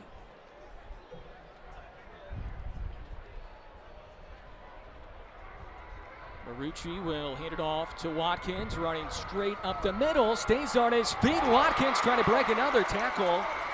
They're in field goal range. Unconventional running the football. New Mexico State. With that amount of time left, and they get into field goal range. This could be real momentum into halftime for the Aggies.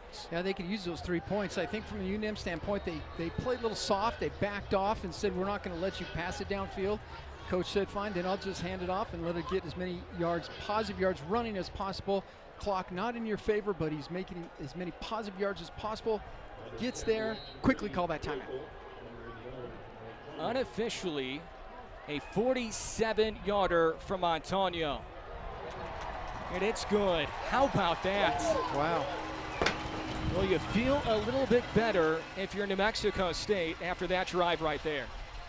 Kudos to Watkins. Former Aggie DB Danny Nee, the 114th all-time matchup in the Rio Grande rivalry. Montaño will boot it away. And Javen Jacobs will get a return for the Lobos. Up 11. Jacobs far side of the field. And he is wrapped up. Looks like that was Lorenzo McMillan, who had the 84-yard touchdown run earlier. Now makes a tackle on special teams as we take a look at first half stats presented by Blue Cross and Blue Shield of New Mexico. 11 yards a rush for New Mexico State, Danny, but still not much in the passing game. Yeah, and I think, if we can't shut down the New Mexico rushing attack or their passing attack, I think that makes a difference. And they have some very big plays that really skew the numbers a little bit. But you got to look at the penalties, too. You got to keep penalties down. Pass goes to Wysong. He breaks the tackle of Taden Barnes, and he gets up to the 40. So nice play on the first play from scrimmage in half 2 for UNM on the play fake, and then Dampier connects with Wysong. Wysong, another good night. 4 catches for him already. Play fake again, this time far side for Ryan Davis, who is drugged down from behind by Wyoming transfer Keontae Glinton. Those quick passes right there, those are deadly if you're still picking up 7 or 8 yards and you're playing off them a little bit, because it's happening so fast you can't put a rush on the quarterback, so you're going to have to tighten up on that defense and not play back a little soft. You got to get up on there. And I know it's a challenge because they can throw deep, but you got to shut it down and not let them just cut you by 1,000 paper cuts doing down the field. Play action fake again. Launching it downfield. Dampier has Medford, and he couldn't catch it. He had it in his hands, and it bounced away when he hit the turf at the 1-yard line. Another well-thrown ball by Dampier. Yeah, that's one that should have been caught for sure. So let's see what's happening up front there. Drop back, lots of time. Breaking coverage. We've seen that many times tonight. We've got to figure out what's going on there and why we're allowing them to run down the field untested so far before we come on there. That's Dylan Early back there. Remember, it was Medford earlier who made the long catch on 3rd and 20 during the first scoring drive tonight for the Lobos. A direct snap, running right side. They did this earlier. Glinton makes the tackle as his helmet flies off. Soljae Maiva-Peters, the running back, is used right there in the Wildcat. That's a great tackle right there. You don't want him to get the corner on you, because you get the corner, you're going to pick up some extra yards, stays in the field. They're going to go a little tempo there. Got to have sure tackling. More importantly, got to get Aggies set up and in the right position. Maiva-Peters on the catch, running far side of the field. When did he go out of bounds? And it was right at the marker. So enough for a first down on 3rd and 6 as UNM went with tempo. Get the ball out quick. That's their plan, right? Get it out of his hands. Get it to receiver in open space and let him pick up 5, 6, 7 yards, and they're just moving down the field.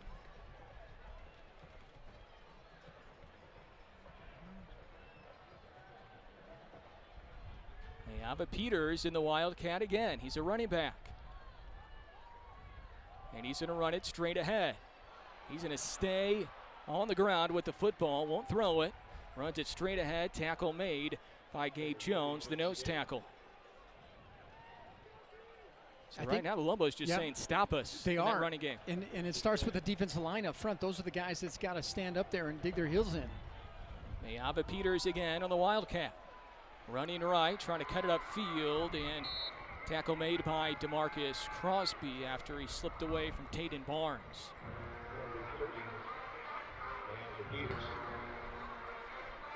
And now Dampier back in at quarterback. This Lobo offense has had a good year, averaging just under 30 points per game. They're creative, high-powered, explosive, unpredictable at times. We've seen that. They mix it up well. But inconsistent at times as well with penalties. Dampier throwing right, and it's broken up. Nick Session, the transfer from Oklahoma State. Yeah, I think for the Aggies, they're going to have to get a turnover of some sort because he's got lots of time back there. And he's getting rid of the ball quick, too, so he doesn't even need all the time. But the receivers are getting downfield, and we're just giving him too much cushion there. You can see it here. 1, 2, 3, out with the ball quickly. Quick pass to the outside. Lobos converted on a 3rd and 6 earlier during this drive. 3rd and 6 from the 24. Jacobs in motion. Designed run for Dampier. Slips away, looks back towards the pylon, trying to leap for it. Ball came on the turf. And we'll wait for the official signal. Looks like signal is touchdown. Flags come in. The ball came loose, but they do signal touchdown. Dampier trying to hurl over a defender to get to the pylon. That's when he lost the football, but the signal on the field is touchdown, and then multiple flags came in. The ruling on the field is a touchdown. And it starts up front there. It's the defensive line that can't penetrate, giving lots of time for Dampier to pick his way through there. And there's the leap right over top. Ball crosses the plane for a touchdown.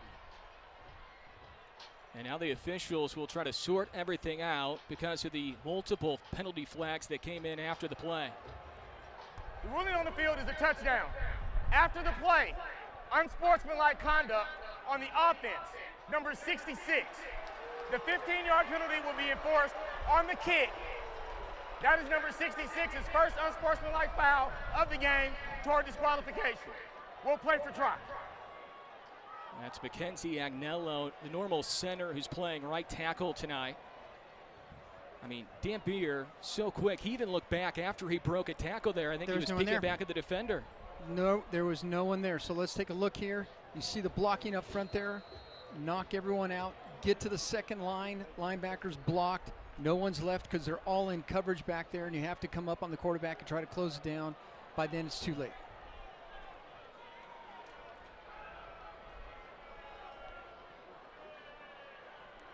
Lobos will go for 2. Mayava Peters in the Wildcat. Hasn't attempted a pass yet. This time he does. New Mexico State trying to keep him short, and they will. The ruling on the field is the runner was short of the goal line. Incomplete. So the Lobos only get 6, and the lead is 17. We've seen them do that in past games as well. I think if there's a time you want to pull out all the stops, it would be now. We're going to go for 2. You have everyone set up on one side, and you want to just isolate and just get them to the corner pylon. There's a great tackle in there. Still a 3-possession game. Even a couple of touchdowns and successful 2-point conversions only get you number 16. Number 12 so for New Mexico is now wearing number 69. 3-possession lead for the Lobos, and then unsportsmanlike enforced on the kickoff. So New Mexico State needs to take advantage of this return here. That's always demoralizing just a little bit when you're coming out of halftime, Adam, and you get on the field thinking, okay, we have a good plan. We're going to try to execute the plan and hold them, and they come out and just march down 6, 7, 8 yards at a time, running, throwing both. Very balanced approach to it, and I think it all starts with winning the line of scrimmage. And you win the line of scrimmage, you can do just about all that you want to. Washington and Watkins around the 20, so that penalty could be big. We'll see if the Aggies can take advantage. Watkins has to back up. Great kick by Steinkamp. So the penalty does not come back to hurt New Mexico. And that's going to be a flag. There was a gesture by a New Mexico player, and that is an easy call for the official who saw it the entire way. And that'll not make Bronco Mendenhall happy. It was Hunter Wiggins who was gesturing towards an Aggie player. After the play, unsportsmanlike conduct, kicking team, number 36. The 15-yard penalty will be enforced from the previous correction. The penalty will be enforced from the dead ball spot. That is number 36's first unsportsmanlike foul of the game toward disqualification. First down. We've seen a lot of unsportsmanlike. The officials are trying to clean it up. It's a rivalry game. It gets chippy. Right. It started to get chippy towards the tail end of quarter 2, didn't it? That's when it started. I think so. I think the officials' dance card there, he's going to have to start writing down everyone. It's like, wait a minute, how many do I have now? There's been a lot. But you're right. They're trying to keep things under control. And let's just get it settled on the field. So now the ball is at the 40. We'll see if the Aggie passing game can start to get on track. Second straight start for Santino Marucci. TJ Pride in motion.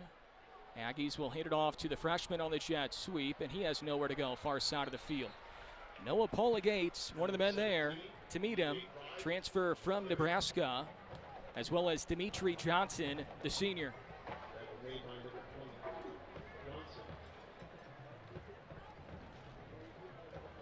Gain of only 1 for Pride.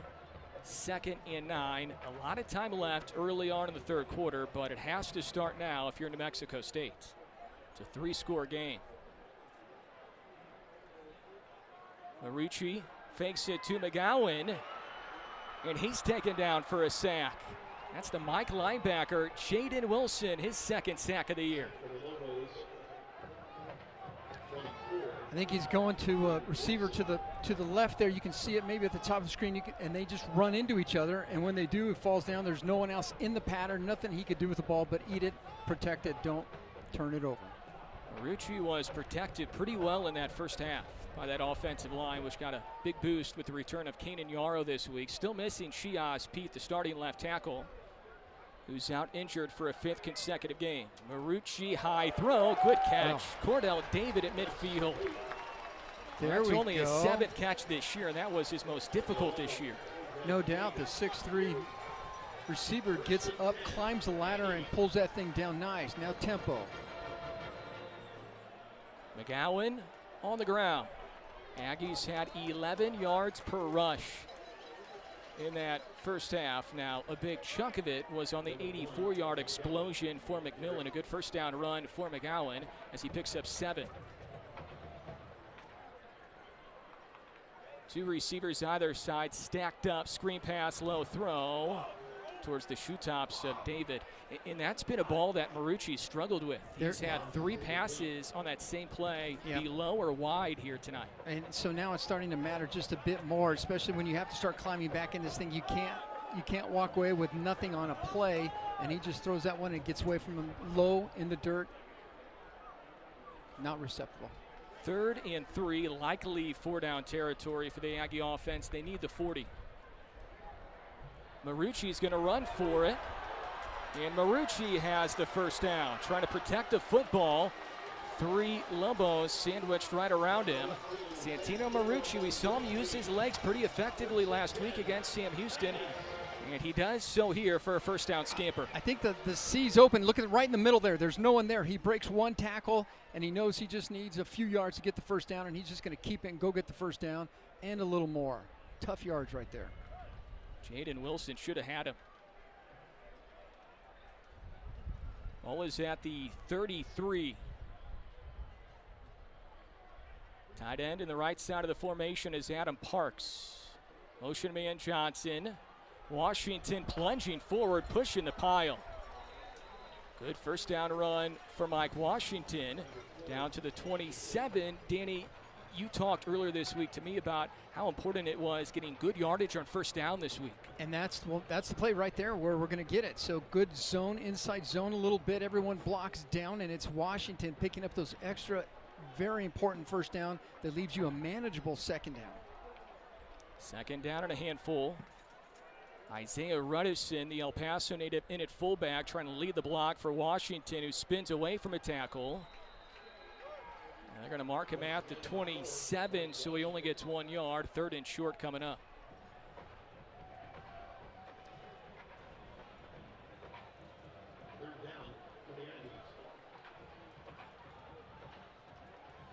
There's still a lot of time left, so I would think the Aggies would probably kick a field goal if it came to it.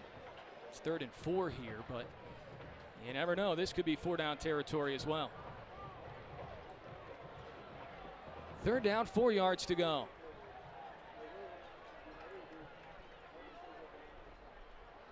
McGowan to the left of Marucci. Now a direct snap to McGowan. The Wildcat plunging ahead. Forward progress to the 25, so he got 2, but he needed 4. 4th and 2 upcoming. What do you do here, Danny? Well, this is a tough one. You got 7:30. You're down by 3. We haven't scored much, so it looks like coach is going to go for it. And that last Wildcat play, I'm not sure that I care for it as much because there's no one picking up that end, and the end crashed down, and there was nothing to be had there. Important 4th down right here, Adam. New Mexico State 3 for 5 on 4th down for the year. They need the 23. Marucci pulled it. He throws. Caught by Washington for the first down and more. Washington in the end zone. Touchdown Aggies. That's how you do a little quick run pass. Get Washington in the ball. Let them pick up some extra yards. Pick up the TD. Nice play right here. You see it coming right at you here. A couple of steps inside. They break on Santino. He dumps the ball quickly to Washington. Washington picks up that outside corner and takes it right to the house. How about the composure of Santino Marucci with Antonio Harris Jr., the defensive end, screaming in his face on the front side pressure. And they still found a way.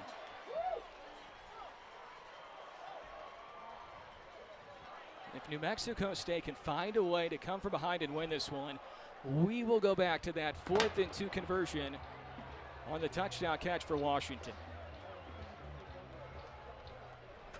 I think Montaño was waiting for the cannon to go off after the touchdown. Point after to make it a 10-point game. Still in it if you're New Mexico State. A lot of time left. A little over midway through the 3rd quarter. Things are getting chippy. New Mexico State looking for their 3rd straight win against UNM. New Mexico looking for their 1st win of the year in year 1 under Bronco Mendenhall. 27-17. 3rd quarter action from Aggie Memorial.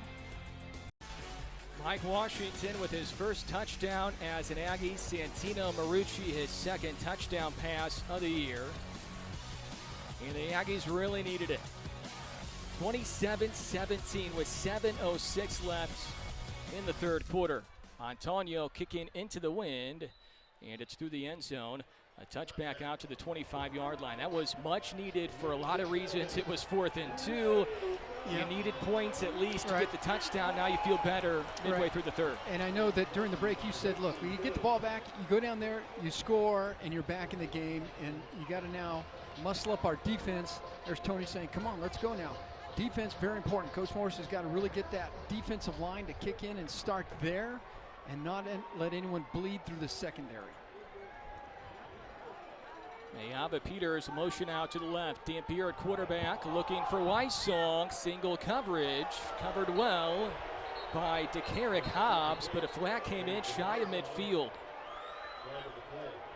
Hobbs is stunned. The officials will meet to chat about it.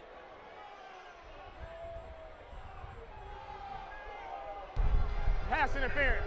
Defense, number 24. The penalty is 15 yards from the previous spot. Automatic first down. What do you think, Danny? I think there's a lot of fighting both ways there. I think there were some coaches on the other side saying, hey, offensive push and defense, little hand jabbing both sides. Not much there, though, really. But it's a costly penalty. It's too bad. Weissong's already been targeted 8 times. He has 4 catches to pace UNM. 33 yards receiving. He's a good player out of Rio Rancho, Cleveland High School. Was a top recruit a couple years ago in the state. Dampier on a low snap. Will step up and throw. Receiver turned around late. That was Ryan Davis. Hit his hands, but he was late to turn around. DeCarrick Hobbs in coverage again. I think that's Hobbs and Crosby back there. Good coverage, but here you have to open up and you have to turn and run and sprint because they're sprinting right through the middle of the zone. You're playing a 2 coverage zone, leaving that middle very soft, and they're just sprinting right down the middle of that thing. Like to see them jump on that a little bit faster. Hobbs and Crosby, 2 transfers who both came in from Sam Houston, where defensive coordinator Joe Morris was previously. Quick throw to Davis, a really good possession receiver. And he's trying to reach for the first down. He might be just short. I mean, it's right around the marker. They're going to spot it maybe a half-yard shy. 3rd and half a yard coming up. Yeah, that's tough when you're playing them soft like you are. Dampier gets the ball and he releases immediately. It's hard to really defend that thing. That's almost a gimme right there. Very tough. We're gonna have to scoop up on him, stay up on him, and not give him that quick pass. A trio of tight ends in right now for the Lobos. Heavy package. Rogers the run on 3rd and half a yard. He gets the first down. Still on his feet. They'll whistle the play dead. Inside of Aggie territory, down to the 48. He gets 3, moves the chains for the Lobos. A takeaway for New Mexico State during this drive would go a long way the rest of the way. That would. And these are the drives that when I was talking to Coach Morris, it's hard for the defense because you get on the field, the longer you're on the field, you want to get off, but you're just getting really, it's getting tough. You get tired, and they're just making progress play by play. Lobo offense has played a clean game with turnovers here tonight. 0 turnovers for them, 0 for New Mexico State. Flag comes in after the catch by Davis. This might be Aaron Wysong.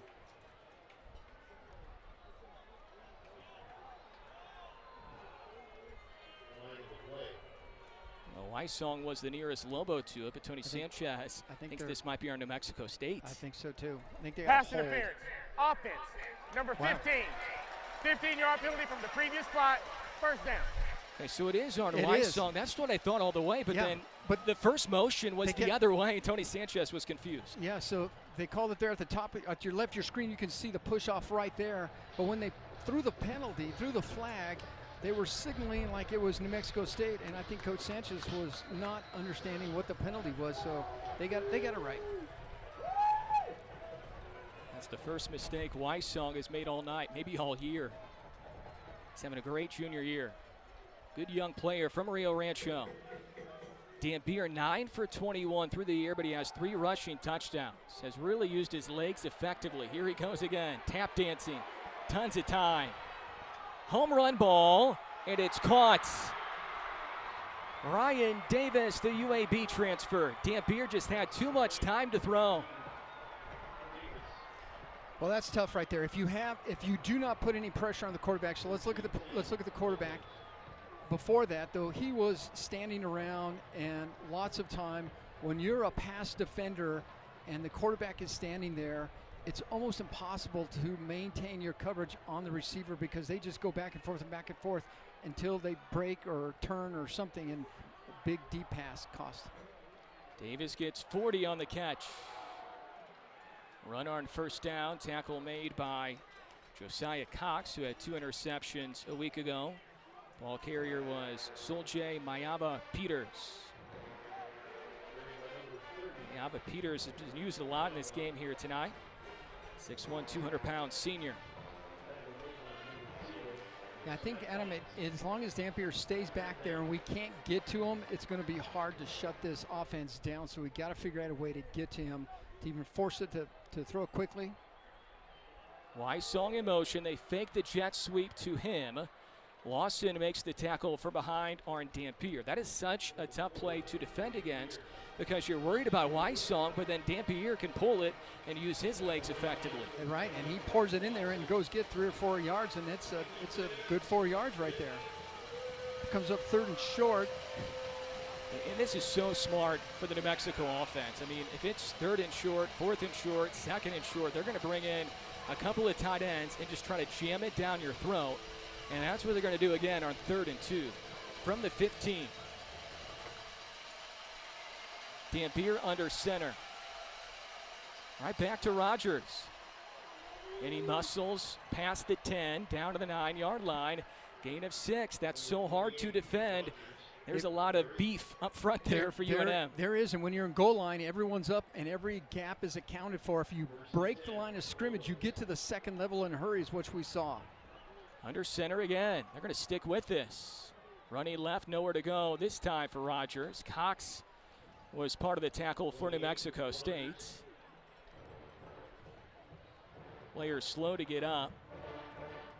Naki Fahina, who was also part of the stop. And Fahina's going to go off. Gabe Jones, redshirt freshman from Dallas, will check in for the veteran Naki Fahina.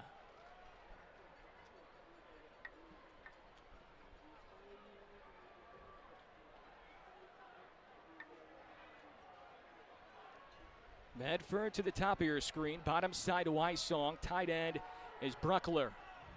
Dampier looking left, trying to come back to his right. He still hasn't been sacked yet this year. Throws it out of the reach of the tight end, Bruckler, who has 2 touchdown catches this year. You know, he's very quick, very elusive, so he knows where he is on the field. He can feel the pressure. He knows the sidelines there. He knows no one's coming from there. He peeks backside to know where the pressure is. He sees it and knows he's got another second or two, nothing there, so he throws the ball out of bounds. Very tough to corral that guy. 3rd and goal from the 8. New Mexico State would love to hold New Mexico to a field goal attempt here. Empty backfield for Dampier. Quarterback draw. Dampier's going to finish shy of the goal line. So it's going to be 4th and goal from the 4, and the Lobos will have to settle for a field goal. It's not a complete win, but it's a mini win right there for the Aggie defense. It's a partial, so if you get any stop and you don't give them 7, you're still in the game. It's just, they got to figure out a way to shut that down a little bit. So down all the way to the almost goal line, and you're able to hold them. Field goal, you're still in it. 20-yard attempt for Luke Dreswicki. Justin Halliday, snap wasn't good, and the hold got there. That was a low snap, and Halliday able to recover, and Dreswicki pours it in. So it stays a 2-possession game. 1:27 left in the 3rd. Lobos up 13. Side Danny Nee. Steinkamp will kick off. It's a 13-point game late in the 3rd. New Mexico State will get the football back and try to make it a 1-possession game. Over the head of Monte Watkins. Ball will come out to the 25-yard line for Santino Marucci.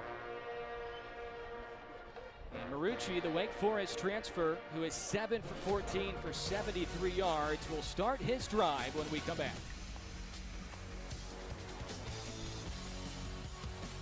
That's what I like, where Santino came out in the first half and they had spread the ball out and they threw some quick slants in there. I like the quick slants, spread him wide, and that allows you to then come back with Washington, McGowan, maybe McMillan with a big play. This drive will start from the 25-yard line. They stick it in the belly of Watkins, and he is taken down for a loss. Flag comes in, though. Also, Ipala Tuiteles had a good night. He was the first man to meet Watkins, but a flag came in. Personal foul, face mask, defense, number 89. The 15-yard penalty is enforced from the previous spot. First down. Here he comes right off the edge again. We didn't block the edge, and the edge crushes, comes down quickly, gets his hand in the face mask there. And if you're Bronco Mendenhall, you're probably thinking right now, the penalty issues better not flare up again, because it's been a decent night compared to the previous 2 weeks. Right. Lobos had 17 penalties a week ago to tie a school record. That was number 6 on them tonight. Johnson in motion behind Marucci. Marucci looking left. A lot of time to throw. Throws a great ball. It's hauled in. TJ Pride, the freshman. What a dart by Santino Marucci. You know, the Lobos have had some big pass plays that set up some touchdowns, and this is our turn here. Santino is there, has a little play action fake. Nice protection in there. Downfield, breaks open. Lobo almost falls down, but able to pull the ball in and get a big pass in there for TJ Pride, which is nice. That's the arm we've heard about since Marucci joined the program after spring ball. Aggies will scrimmage from the 10. McGowan to Marucci's left. Play fake. Pass is deflected. Free ball in midair. Lobos intercept it. Incomplete. They're going to say it hit the ground. Incomplete pass. Second down. Dimitri Johnson had it in his hands, and it hit the ground as he fell to the ground. That was a free ball in midair. That was amazing. That's tip drill, too, when that ball's up there. Let's see what happens in there. It looks like hit right off his helmet.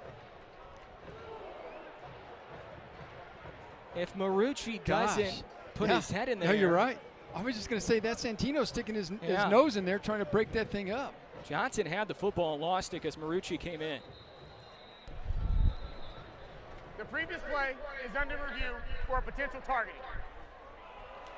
And now they're going to review. Now, remember, the call in the field is incomplete. So there needs to be enough evidence to overturn that call in the field with 11 seconds left here in the third. Is that Santino that they're going to look at for targeting? Oh, they're going to check for targeting right there. Okay, so they are not. Yeah. The play is incomplete. But they're going to check Marucci for targeting. Have you seen this before? No, have not. I was grinning and looking at you. It's like, wait a minute, are they gonna call our quarterback for targeting? Let's take a look here. Here it is. Here's the pass off the head or helmet, maybe a hand. Okay, so the ball is definitely on the turf. Johnson never had it, but they're going to check for targeting on Marucci. Now, if this is targeting, Danny, he's out of the game. He's done. And he misses a half of the next 2 weeks. That's right. After the bye week. Yeah. And then Parker Awad, the backup quarterback, will have to come in to finish this game. This could be a huge change of events. Yeah, well, if you're Parker on the sidelines, let's see if he's down there throwing the ball, because now it's like you better get up and start loosening up, because it looks like he was leading with that helmet in there and on a defenseless player. So they are checking for targeting on Marucci. After review, here's the call. There is no foul for targeting. Second down. Whoa. And if you're a New Mexico State fan, that's a huge call in this game, because once again, Marucci would then miss the first half of the next game, which is Conference USA play against Jacksonville State on October 9th after the bye week. Yeah, and still have another quarter here, and he's starting to move the ball, throw the ball downfield with some confidence. So that'd be a really blow. Just dodged a bullet there. Still, you got to figure out a way to put it in the end zone. Aggies catch a break twice. They scrimmage from the 10. Two running backs, McGowan and Washington. McGowan makes a man miss. Can't make a second man miss, though. Tackle for loss for Randolph Kapai, the Buck linebacker, transfer from Nebraska. That's the I think that's a give. I think that was a give all day, because if not, Santino would have gotten great yardage in the middle there if he'd have just kept that ball. So 3 out wide to the left, one to the top side, running back McGowan. From the 12, Marucci looking left, throws left, double coverage, and he sailed it on Cordell David. No flag. And now do you take points, or do you go forward on 4th and goal? It's too deep. It's from the 12, so the Aggies will take points here to start the 4th.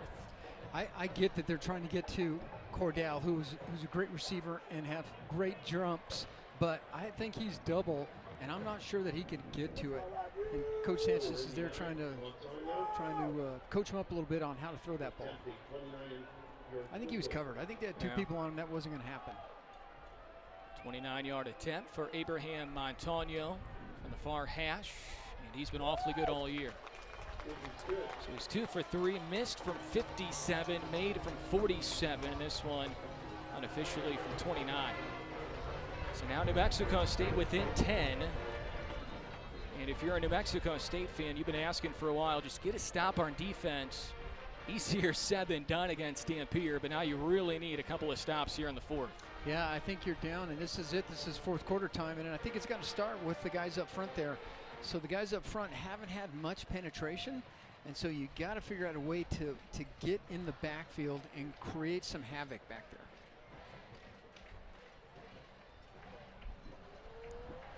And we repeat as well, 0 turnovers on New Mexico, 0 turnovers on New Mexico State. At some point, you feel like one of these teams will get a big takeaway here in the 4th. Antonio will kick off. Rogers and Jacobs back deep. Having some issues with the wind here tonight, blowing that football off the tee. There's Wave the Wonder Dog when you need him. All right. He'll retrieve the tee here in moments.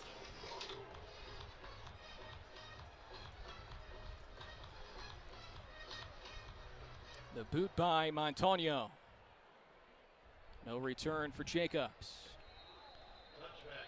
383 yards of offense for the Lobos, 341 for New Mexico State. So those are much improved numbers offensively, but right now it's not enough against this Lobo offense, which has scored 30 so far.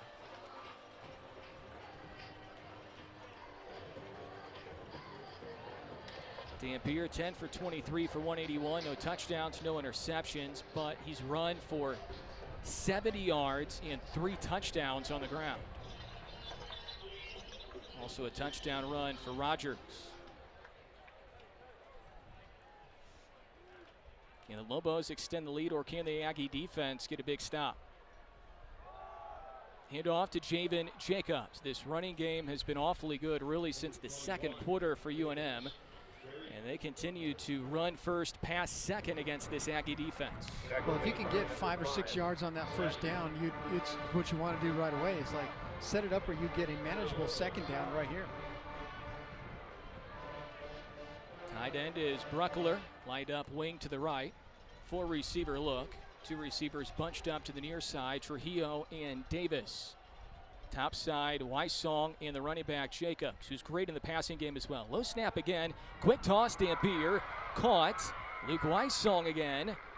So shy of the 45 up to the 43. He picks up 13. First down, UNM. So I see Coach Morris is still sticking to that zone defense. I think at this point in time, you got to go man, and you have to start bringing people. I mean, it could mean that you give up big things on the backside, but you just can't let them go down the field, take up time on the clock, and put it in the end zone. So somehow you got to come out of the zone and try to get some pressure on them. Team high 5th catch for Weissong, who's the motion man right to left. Dampier will change the play with Jacobs motioning to his right hip. Silliman, the tight end. Play fake. Rolling the pocket right. Dampier throws on the move. Connects with Medford. Touchdown saving tackle for Charles. Medford's been a big play man all night. Most of their big touchdowns have come off big pass plays that have gone down the field there. This one on Charles. It starts with the coverage. I mean, with the protection up front, lots of protection, lots of time. Runs a little post pattern, he's wide open. Hand off to Javen Jacobs, lowers the shoulders inside the 5-yard line. He's dropped at the 4. Picks up 5 yards.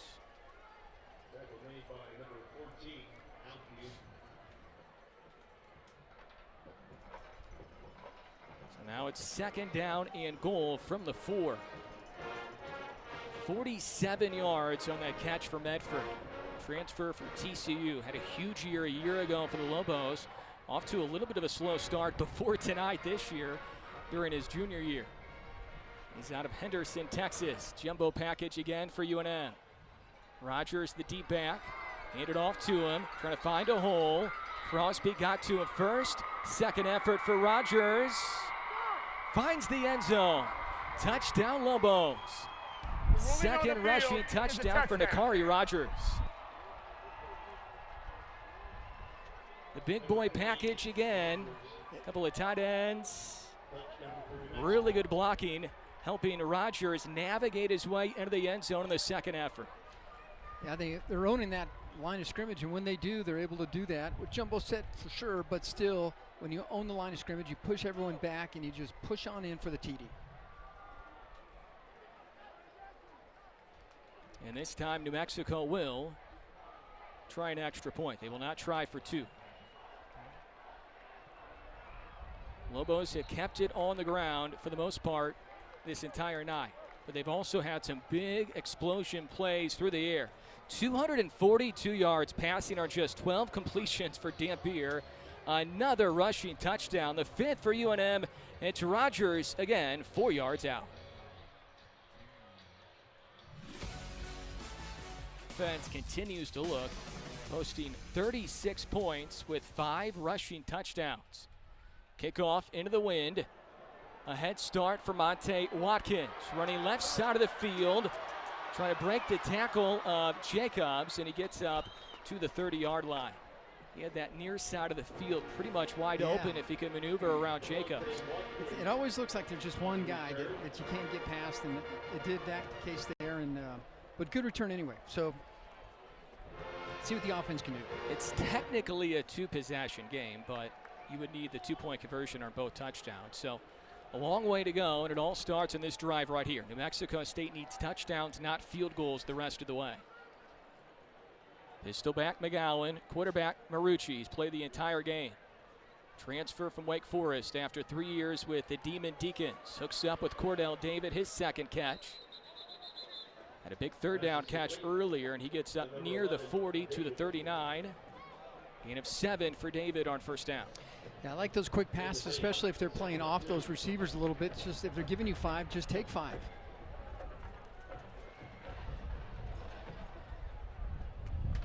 McGowan will motion to Marucci's right again. A pass on second down and short, broken up. Good coverage there from New Mexico and nickelback Nigel Williams, transfer from Northwestern. Spent 4 years at Northwestern. It's a good ball. He's just well covered there. There's not much you can do. Pass was intended for the freshman TJ Pride. Pride, the top receiver again tonight, 3 catches, 63 yards. Washington has the lone touchdown catch. It was a 25-yarder on 4th and 2 that led to the touchdown. Play fake, near side, and it's dropped. A lot of daylight for Lorenzo McMillan, who had the big 84-yard touchdown run earlier, and I think he thought about running instead of catching first. Lots of room there, lots of green. Right through the hands. Should have been caught. And with almost 12 minutes left, the Aggies will opt to punt, given where the ball is on the field. So on 4th and 3, Eberle will punt it away to Javen Jacobs. And it will bounce into the end zone. Did not get the side bounce right there, and the ball will come out to the 20. 11 and a half left. New Mexico trying to hang on for their first win in the Bronco Mendenhall era. Dampier back to quarterback when you come back. Quarterback Dampier, 2 from the running back Rogers. Running back here is Rogers again. Muscles his way up for a gain of 8 yards. Strong run by Rogers, who's been impressive tonight. Yeah, it's very tough. And their running game is solid on first down. If you can pick up 6, 7, 8, your second is short already. And then you can really take some shots downfield and do almost anything you want. So again, it starts with that line of scrimmage, and who owns that line of scrimmage? 16 carries, 70 yards for Rogers, who came in with 16 carries, 52 yards for the entire year in the first 4 games. It's been more Rogers than Sanders and Jacobs, which it's been flipped earlier this year in the first 4 games. Rogers, the deep back. This is just big boy football here with UNM. First down for the Lobos. And you love to see this if you're a Lobo fan. They have the ability to do this and kind of chew clock and just run the football. Right, so they're in a position where they're ahead. They own the line of scrimmage, so why not just run it and use the clock? Marucci's thrown for 130. Dampier's thrown for 248. The 2 quarterbacks here tonight for these 2 programs. Bronco Mendenhall, he's been a winner wherever he's been. 7th most wins among FBS head coaches overall. Looking for his 136th career win as a collegiate head coach here tonight. Running back is Sanders, and this would be one of his bigger ones as well because it would be his first at New Mexico as the head coach. It could jumpstart the Lobos the rest of the way, and it's much needed here in the 5th game against a rival. They've played pretty well at times this year. They've had a grueling schedule with 2 Power 4 programs. And a lot of folks will say they probably should have won that opener against Montana State when they led by 17 relatively late. Trying to hang on here, leading by 16 with 9 1/4 left. Play clock inside of 10. Dampier botches the handoff, but he jumped on it. And that is what New Mexico State was looking for, but they couldn't get to the football quick enough, and Dampier pounces on the football. When you're having a good night, it doesn't matter what happens. You get the bounces. Look at the bounce. Does it come to him? Yes, it does. Maybe we should have been jumping on the ball, but good recovery right there. New Mexico State had that a week ago against Sam Houston where the ball just wouldn't bounce their way defensively. Almost had a couple of takeaways. Had 2 interceptions a week ago, but could have had a couple of fumble recoveries. 3rd down at 6. They fake the jet sweep to Weissong. Wide open was the tight end Bruckler, and Dampier rushed the throw. Bruckler had nobody around him at the 45. You know, a little concerning because we've seen quite a few times tonight where we've had receivers running in the backfield, and it's just a blown coverage. This is a blown coverage, right? Good play execution, brings everyone up, and just misses a pass. He's wide open, no one's there. Aggies didn't even know he was around. Maybe he didn't even rush the throw. I think it was just a poor throw there by Dampier, and he's very mad at himself. He's banging his helmet right after he missed that throw. Rodriguez with the punt. TJ Pride will return it. In between the hashes, navigates to midfield. So Tony Sanchez opted to punt on the previous possession on 4th and short. Turns out to be a good decision. Yeah, that was a great decision. UNM, and, right. And now you have some time left with 8:21 left.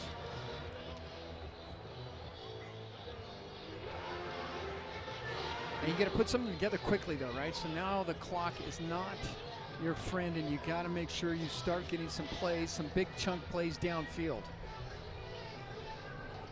Ball is just shy of midfield at the New Mexico State 49.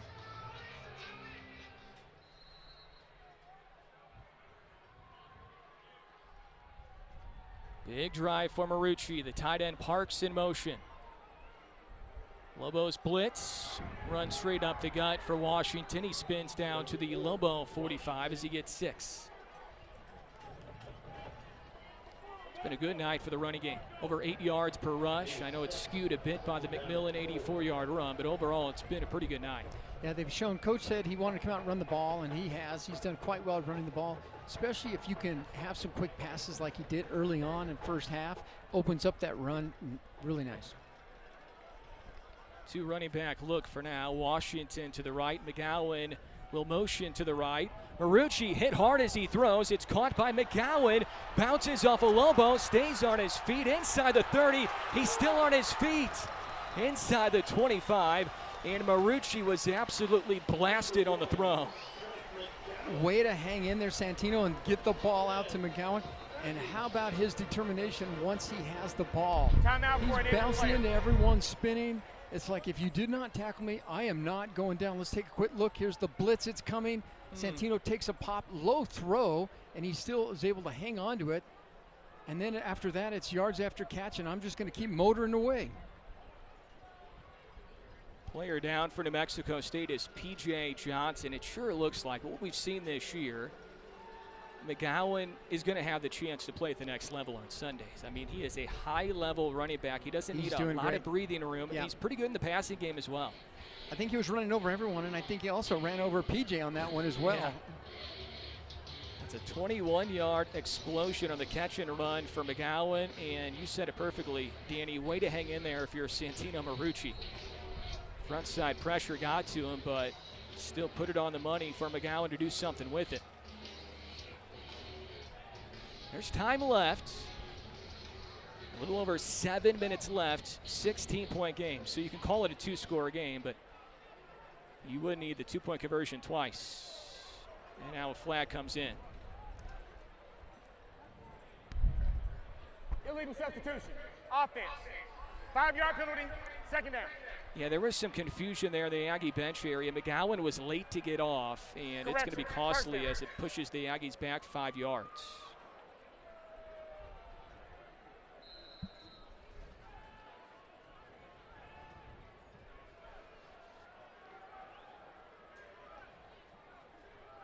So the ball is back to the 29-yard line.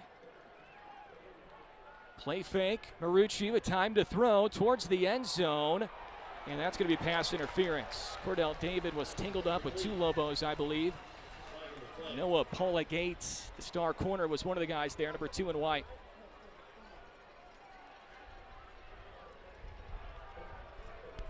Pass interference. Defense, number 2. 15-yard penalty from the previous block. Automatic first down. That will push New Mexico State all the way down to the 14-yard line. It's called on Paula Gates, the former Nebraska Cornhusker.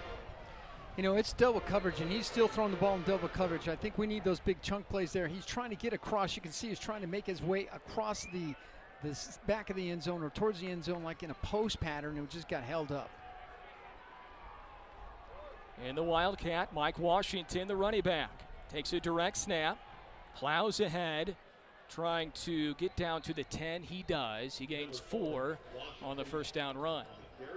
So now we've seen McGowan and Washington in the Wildcat. It's a good drive. They need to put it in the end zone. Cooper Sheehan, a backup offensive lineman, is now in the game as an eligible receiver. He's going to wear number 85, and he is eligible to catch a pass here. Pistol back Washington. Hand off to Washington. Follows his blockers, and he navigates into the end zone. 10 yards away. Washington had a receiving touchdown earlier, and he runs this one in for his first rushing score in the Crimson and White. Nice play by Washington right there. So let's look at the blocking up front there. Bring extra linebackers, extra tight ends in to block up front there. You manage hat on hat, create a seam, let him get to the second and third level, and Washington gets it done. And now this is big. Aggies, of course, will attempt a 2-point conversion to make this an 8-point game. Marucci will motion Parks. Looks that way, throws, low catch. Did he get in? He did. Wow. Adam Parks. He hasn't caught a ball his entire career. The redshirt freshman from Kansas City, Kansas, earns 2 the hard way. How about that catch where you have to go down low? A lot of times we call you got to climb the ladder to get to the ball. In this case, you have to get down low, make sure you pull it off the deck. He does. Rolls in, and they count it.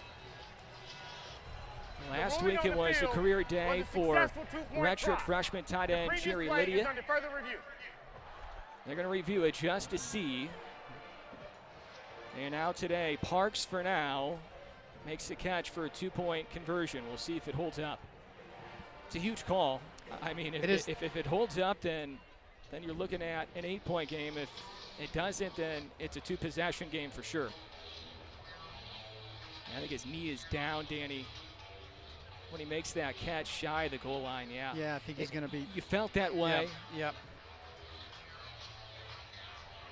You felt that way when we were watching it live, but they signaled it was good, so that was the call in the field. We'll see if they change it. I think he's down right there. Determined that the runner was down short of the goal line. The try is unsuccessful. So instead of what we would call a 1-possession game, even though it would be an 8-point game, it's a 10-point game. You only get 6 instead of 8. It's still a touchdown. Field goal brings in overtime. There's a lot of things that can happen there, so it's still, they're still in it. Starts with the defense now. Defense got to dig their heels in and get a stop. It's a good play design. Parks just couldn't quite stay on his feet. It was a low throw, as you pointed out, Danny, and just couldn't quite stay in there.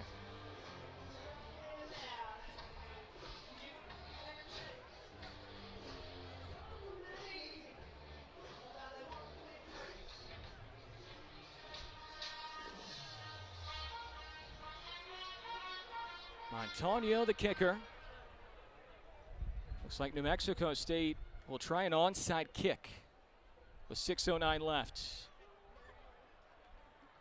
And it's handled nicely there by Nigel Williams, who smartly just falls down to the turf.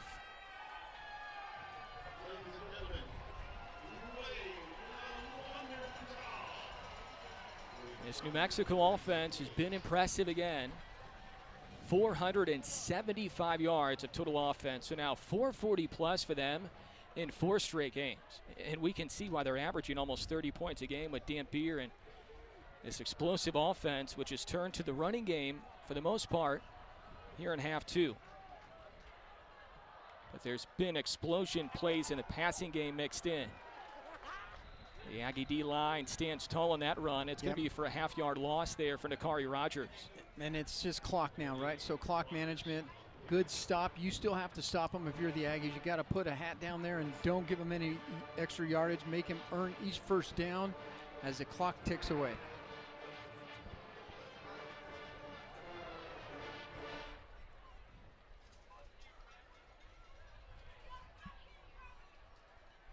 So loss of a half yard on the run.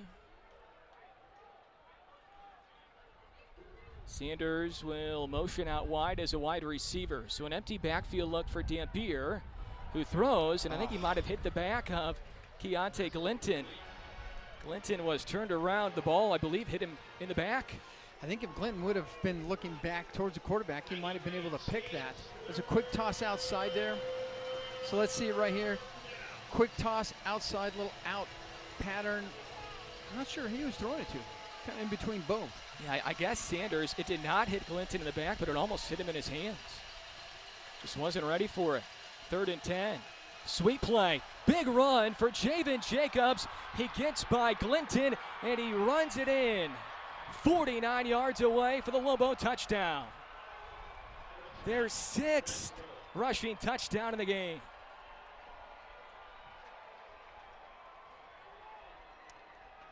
Yeah, that makes it tough right there. That may just seal the deal. Big play, get the end there. Everyone sucked in. There was nothing, no one left but one cornerback, as you can see at the bottom of the screen there. He was blocked, and it's an easy walk-in.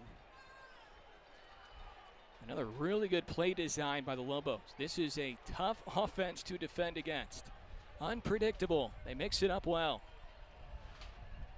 Point after from Drizwicki. This one is good.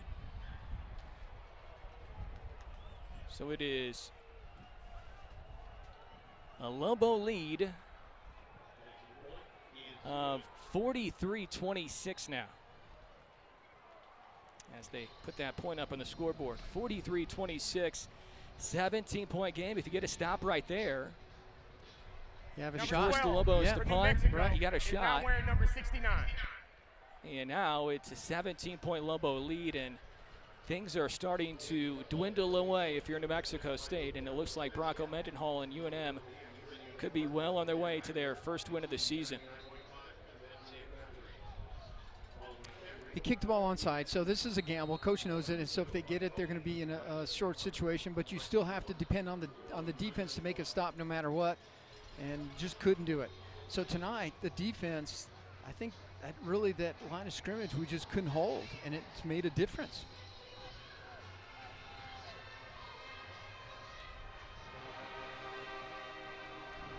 Lobos almost averaging 7 yards per rush. They've run for 278 now. Returnable again for Watkins around the 6. Watkins near side hash past the 20 up to the 23-yard line. 6 rushing touchdowns. It feels like, because of how many big plays in the passing game Dampier has had, you would figure he has a throwing touchdown. He doesn't. It's been 6 rushing touchdowns for UNM, and Dampier is still thrown for 248. Right, but he's had some big passes downfield though, right? So we've had some breakdowns, and he's made some good balls, made good passes downfield, so he's thrown the ball quite well. He just hadn't thrown one in the end zone. Santino Marucci still the quarterback with 5 and change left. Need a quick touchdown for sure if you're New Mexico State here. Nowhere to go for McGowan. Tackle made there by Tyler Keeney, who's slow to get up. Los Lunas, New Mexico native. There's so much poise and confidence with that man right there, Devin Dampier.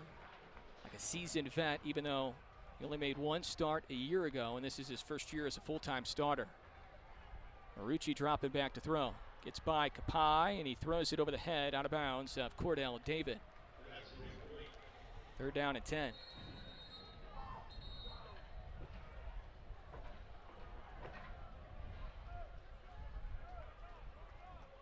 Timeout for an injured player. Injured player right now, so a timeout is called. That injured player for UNM at midfield. Looks like Noah Abinger. I believe that's number 1. Hard to tell by the jersey. Yeah, it is Noah Abinger, the safety. Team leader in tackle is coming in. Transfer from San Diego State, where he played 25 career games for the Aztecs.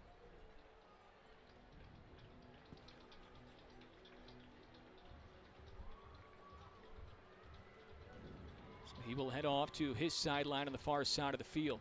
3rd down and 10 coming up. You know, and I think Santino's had a better game than his first game. I mean, we're a little bit behind, but I think he's coming out with a little more poise.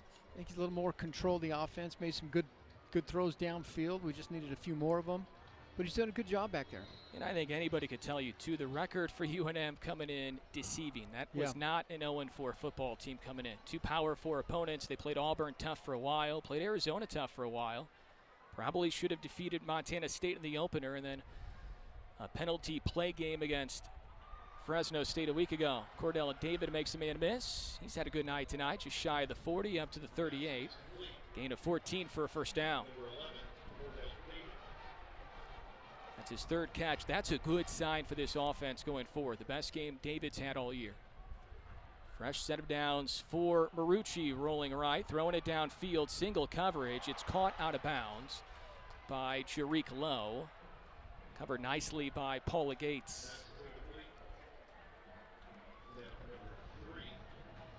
Danny, I think a big part of Marucci's improved play this week, not only is he 1 week more experienced, but also, too, you have to keep in mind Kanan Yarrow wasn't playing last week, right? I mean, the offensive line's been better with Yarrow in the game this week. Yep, it makes a difference when you get your center back. There's a good chance after the bye week, the Aggies will get left tackle Shias Pete back for the first time all year from injury.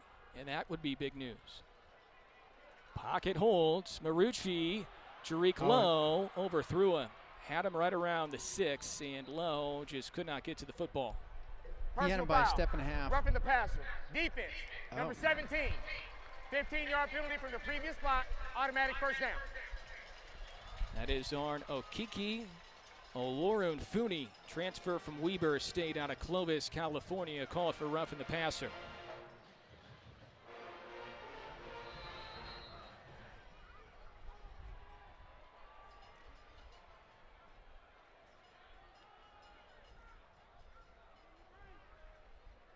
Alan Ortiz in at wide receiver right now, has been used much this year. Bottom side of your screen, number 81 in crimson.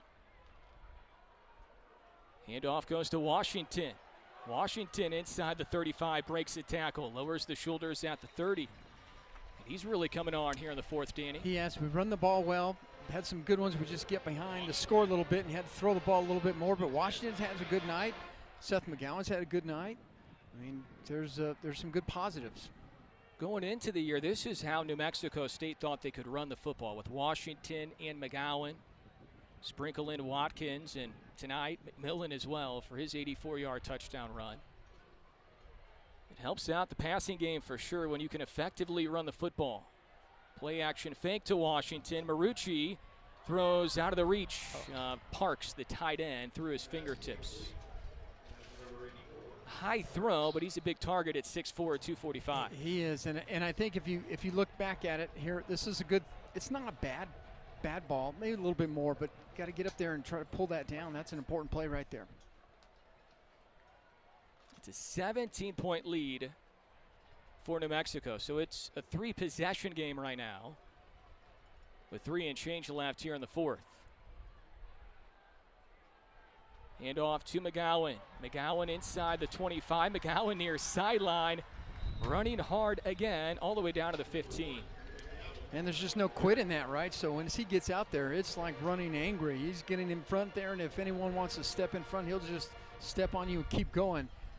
Great running back there, looking downfield, keeping his eyes downfield, seeing where the open space is to the left. He cuts to the left and just grinds away. 15-yard gain for McGowan. He has unofficially run for 74 yards on 11 carries tonight.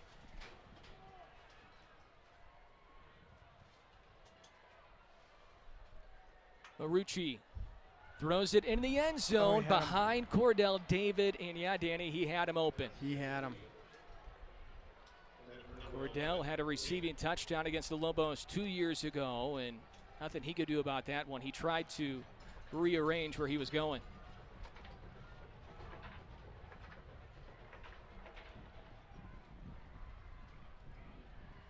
Second down and 10 from the 16. Marucci rolls out of the pocket, has running room, so he's going to tuck it, and he's going to run into the end zone. Got a block up field from Monte Watkins. Santino Marucci, a rushing score, 16 yards away. Nice. And part of that is keeping it alive with his feet. See the protection there? Gets outside the pocket, sees that everyone's downfield, everyone's back is to him, so he takes the ball and just takes it himself. And he's not afraid to take a hit. I mean, he will lower the shoulder pads and take a hit. He did so there at the goal line.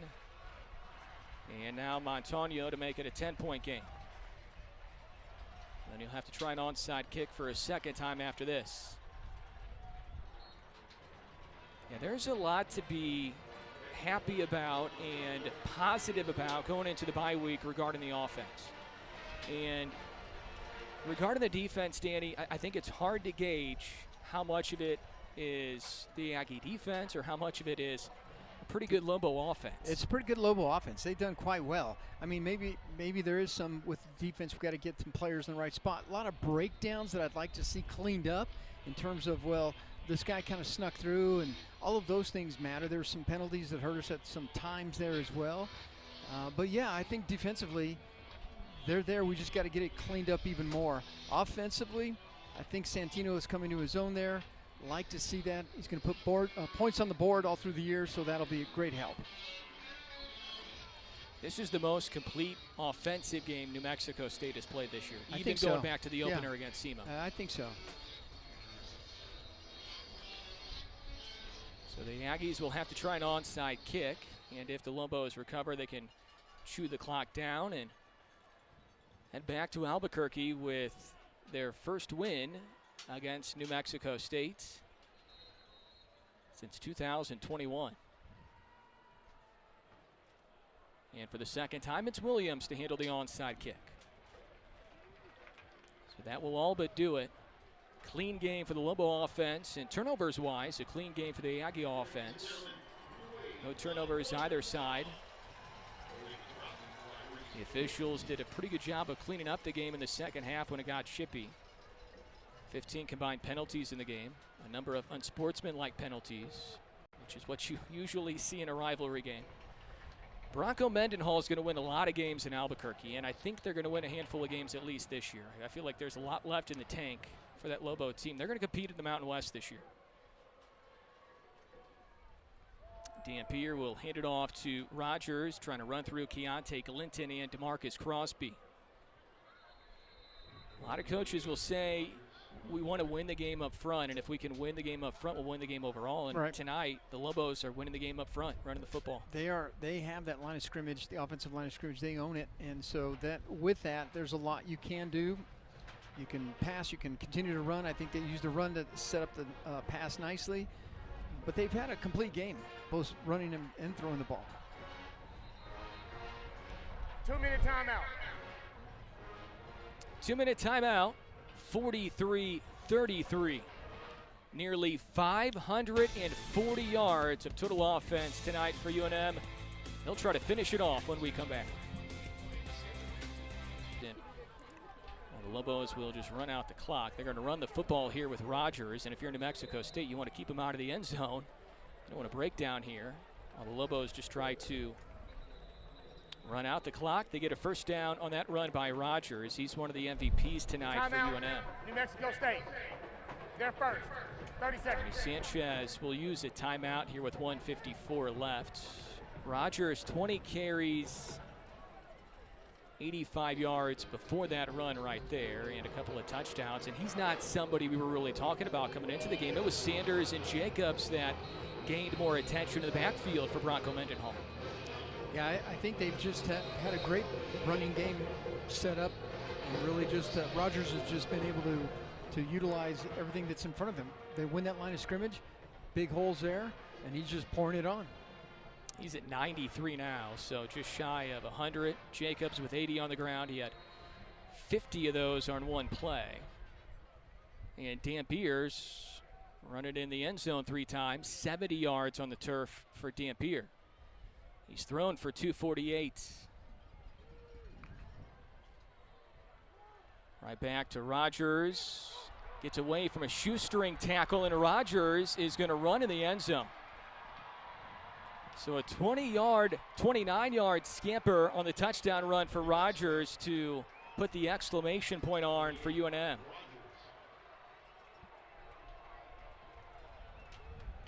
That makes it tough right there, putting one right on the end. But we weren't there. We didn't make the play. We didn't make any tackles. And with that, you can't ask them not to go into the end zone. Miss a tackle there, miss a tackle there. Can't spin out of one there, and there's no backside help, and he walks in. Josiah Cox almost had him on a shoestring tackle, and Rogers was able to squirt away and then runs it in. Drizwicki the point after. And he tacks it on. Yeah, you felt good about a lot of things going into the bye week, but then UNM pushes it in for the touchdown right there, and it changes your mindset a little bit. Yeah. Now you do have some time left for the offense to have another crack at it with 1:46, but yeah, from a coaching perspective, the things that you don't want to happen is that, yeah, okay, so you're not going to get the win. We know that, but you can't quit. You can't just give up. You can't not do the things you're coached to do, and we just kind of lost our right at there in there. And number 12 for New Mexico is now wearing number 69. In the running game for UNM. They are now at 324 officially on the ground. And this is not a New Mexico State defense that for the entire year has struggled against the run. You go back to the Liberty game and they held the run in check until late in the 4th. They really shut down SEMO in the opener, struggled against Fresno State, and struggled in the first half, especially against the run last week against Sam Houston, but not like this. Steinkamp will kick off with 1:46 remaining. From the 4-yard line, Monte Watkins changes directions, going near side of the field, gets a big block from Bryant Jackson, and then gets drugged down. That's going to be Horsecollar on UNM and Paula Gates. Man, I'd like to see him get that corner. I wanted to see the speed that he can show if he can get out there, and just has to get past that guy. It's a horse collar. That would have been a great sprint to watch. Personal foul, horse collar, kicking team. 15-yard penalty from the end of the run, first down. This has been his best game returning kicks. Go. I feel like Watkins is really starting to get the hang of it, a little shaken up after the return.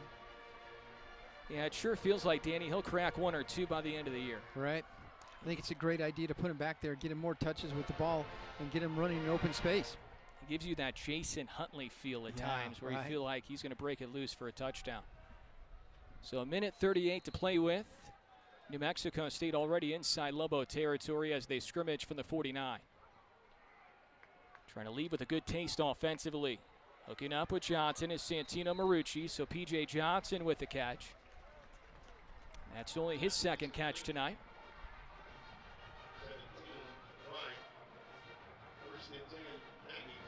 And a new set of downs for Marucci.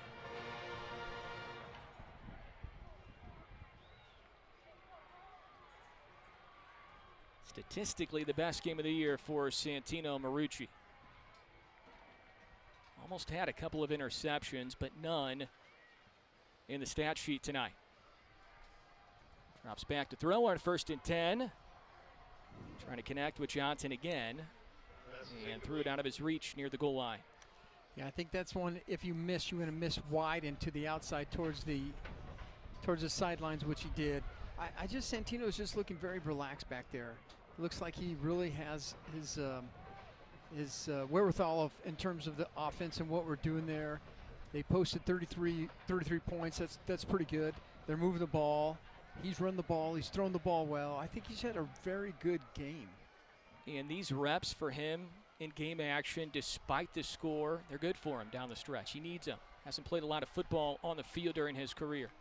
Whistles a pass near side that is caught. That is Alan Ortiz, his first catch of the season. He's been used more here tonight, and he makes a nice catch. That'll move the chains for a first down. Let's take a look at this. Here it is. Santino getting a little pressure. He rolls out of there, but bullets that ball downfield. Aggies will scrimmage from the 25. And the play is blown dead right away. New Mexico State penalized 6 times, UNM 10 times.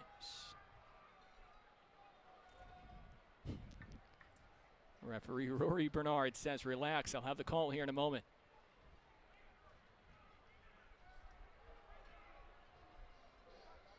This Conference USA crew has done a really good job tonight of keeping everything under control. Not easy to do in a heated rivalry.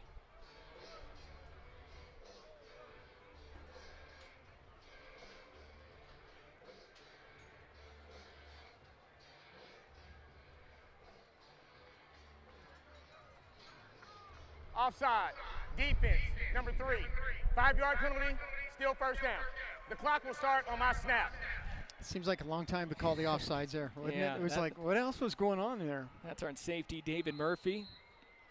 Ball is pushed up to the 20. Empty backfield look for Marucci. And he sails it on Cordell David. He's done that twice in the same spot. Flag comes in again. It's in the backfield. Personal foul, roughing the passer with targeting. Defense, number 89. The penalty is half the distance to the goal and an automatic first down. The foul for targeting is under further review. And this is a big call for New Mexico going into their next game after the bye week against Air Force, because if this is indeed targeting on Tuitele, he would be out for the first half in a couple of weeks against Air Force. And that's the one blemish right now, Danny, for this Lobos team, is they are penalized a ton. Right.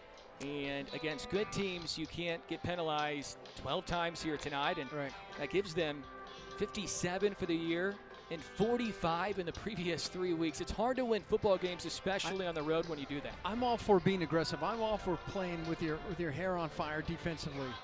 But at some point in time, you do got to know where you are in the game, right? So you're up. This isn't a time. This isn't where you're going to make a big difference, and you got to make sure you can just pull back just a little bit.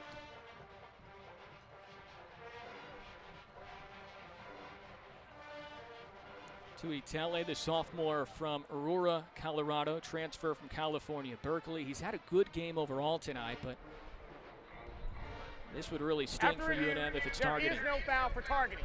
Number 89 may remain in the game. The 15-yard correction, the half the distance to the goal penalty for roughing the passer will be enforced. First down. And just like the call that was reversed earlier on Marucci for targeting, that's big looking ahead towards the next game for New Mexico. All right, so the ball is placed at the 10-yard line. First and goal from the 10. Marucci running, nowhere to go, slips away. He needs to be careful. Yes. You don't want to take a big lick here late in this contest when you know it's out of reach. And there's no reason. New Mexico State, they're second, 30 seconds. And he's a gamer. We've seen that early on in his career. He's a tough guy. He wants to win. He wants to be great.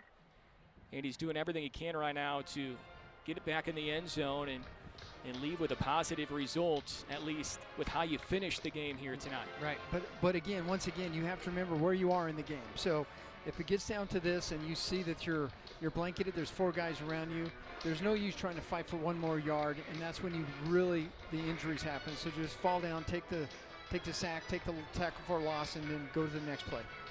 And a big part of his growth right now, and we've seen the growth from last week to this week, he is coachable. You watch him with Tony Sanchez, and it's yes, sir, yes, sir, yes, sir.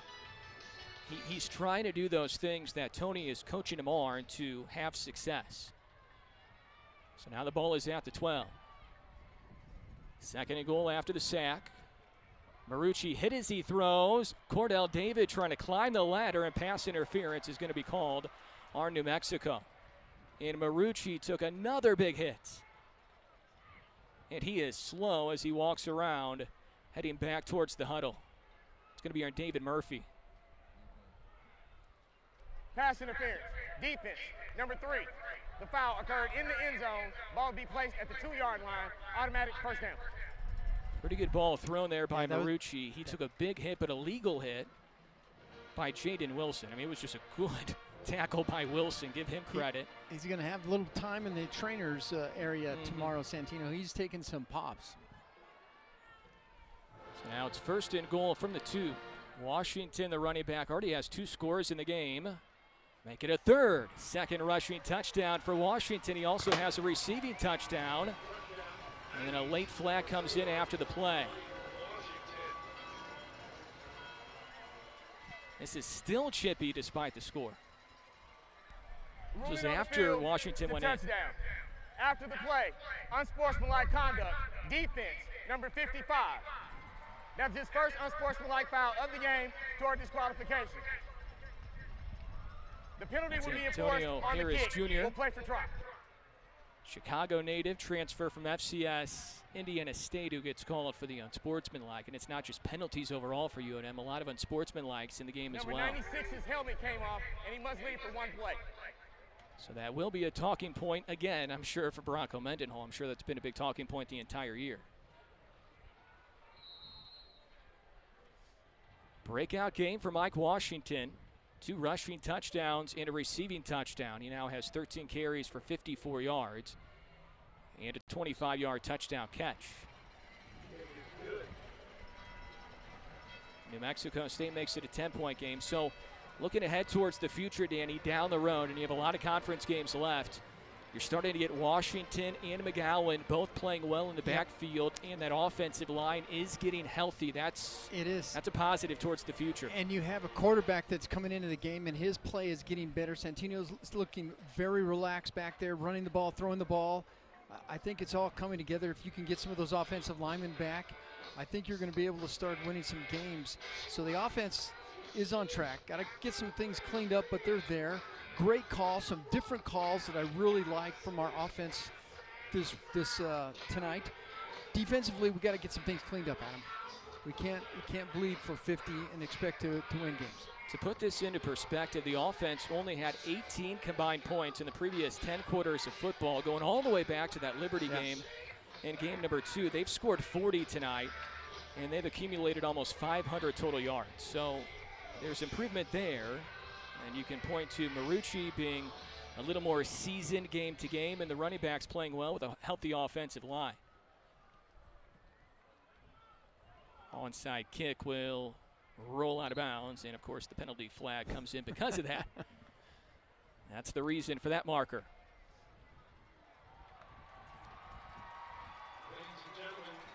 Wave the Wonder Dog will come out to retrieve the tee, always a fan favorite.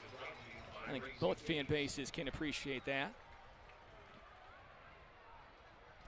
Illegal kick out of bounds. Kicking team. 5-yard penalty from the spot where the ball went out of bounds. First down.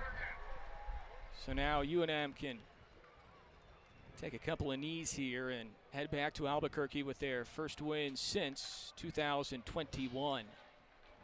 Much different game than the previous 2 years, though, Danny. I mean, It's kind of felt more like 2021 a little bit.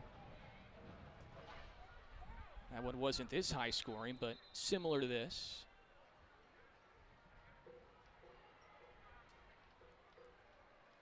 The ball went out of bounds at the 35-yard line. The ball should be placed at the 40. First down. So the officials just making sure that the ball is spotted where it should be. The numbers for Dampier tonight, 13 for 28 for 248 through the air. And then 70 on the ground, 3 rushing touchdowns. Probably will go down as one of the better quarterbacks New Mexico State will face the entire year. Similar to Caden Salter of Liberty, Mikey Keene was really good for Fresno State. He's a good one with a bright future.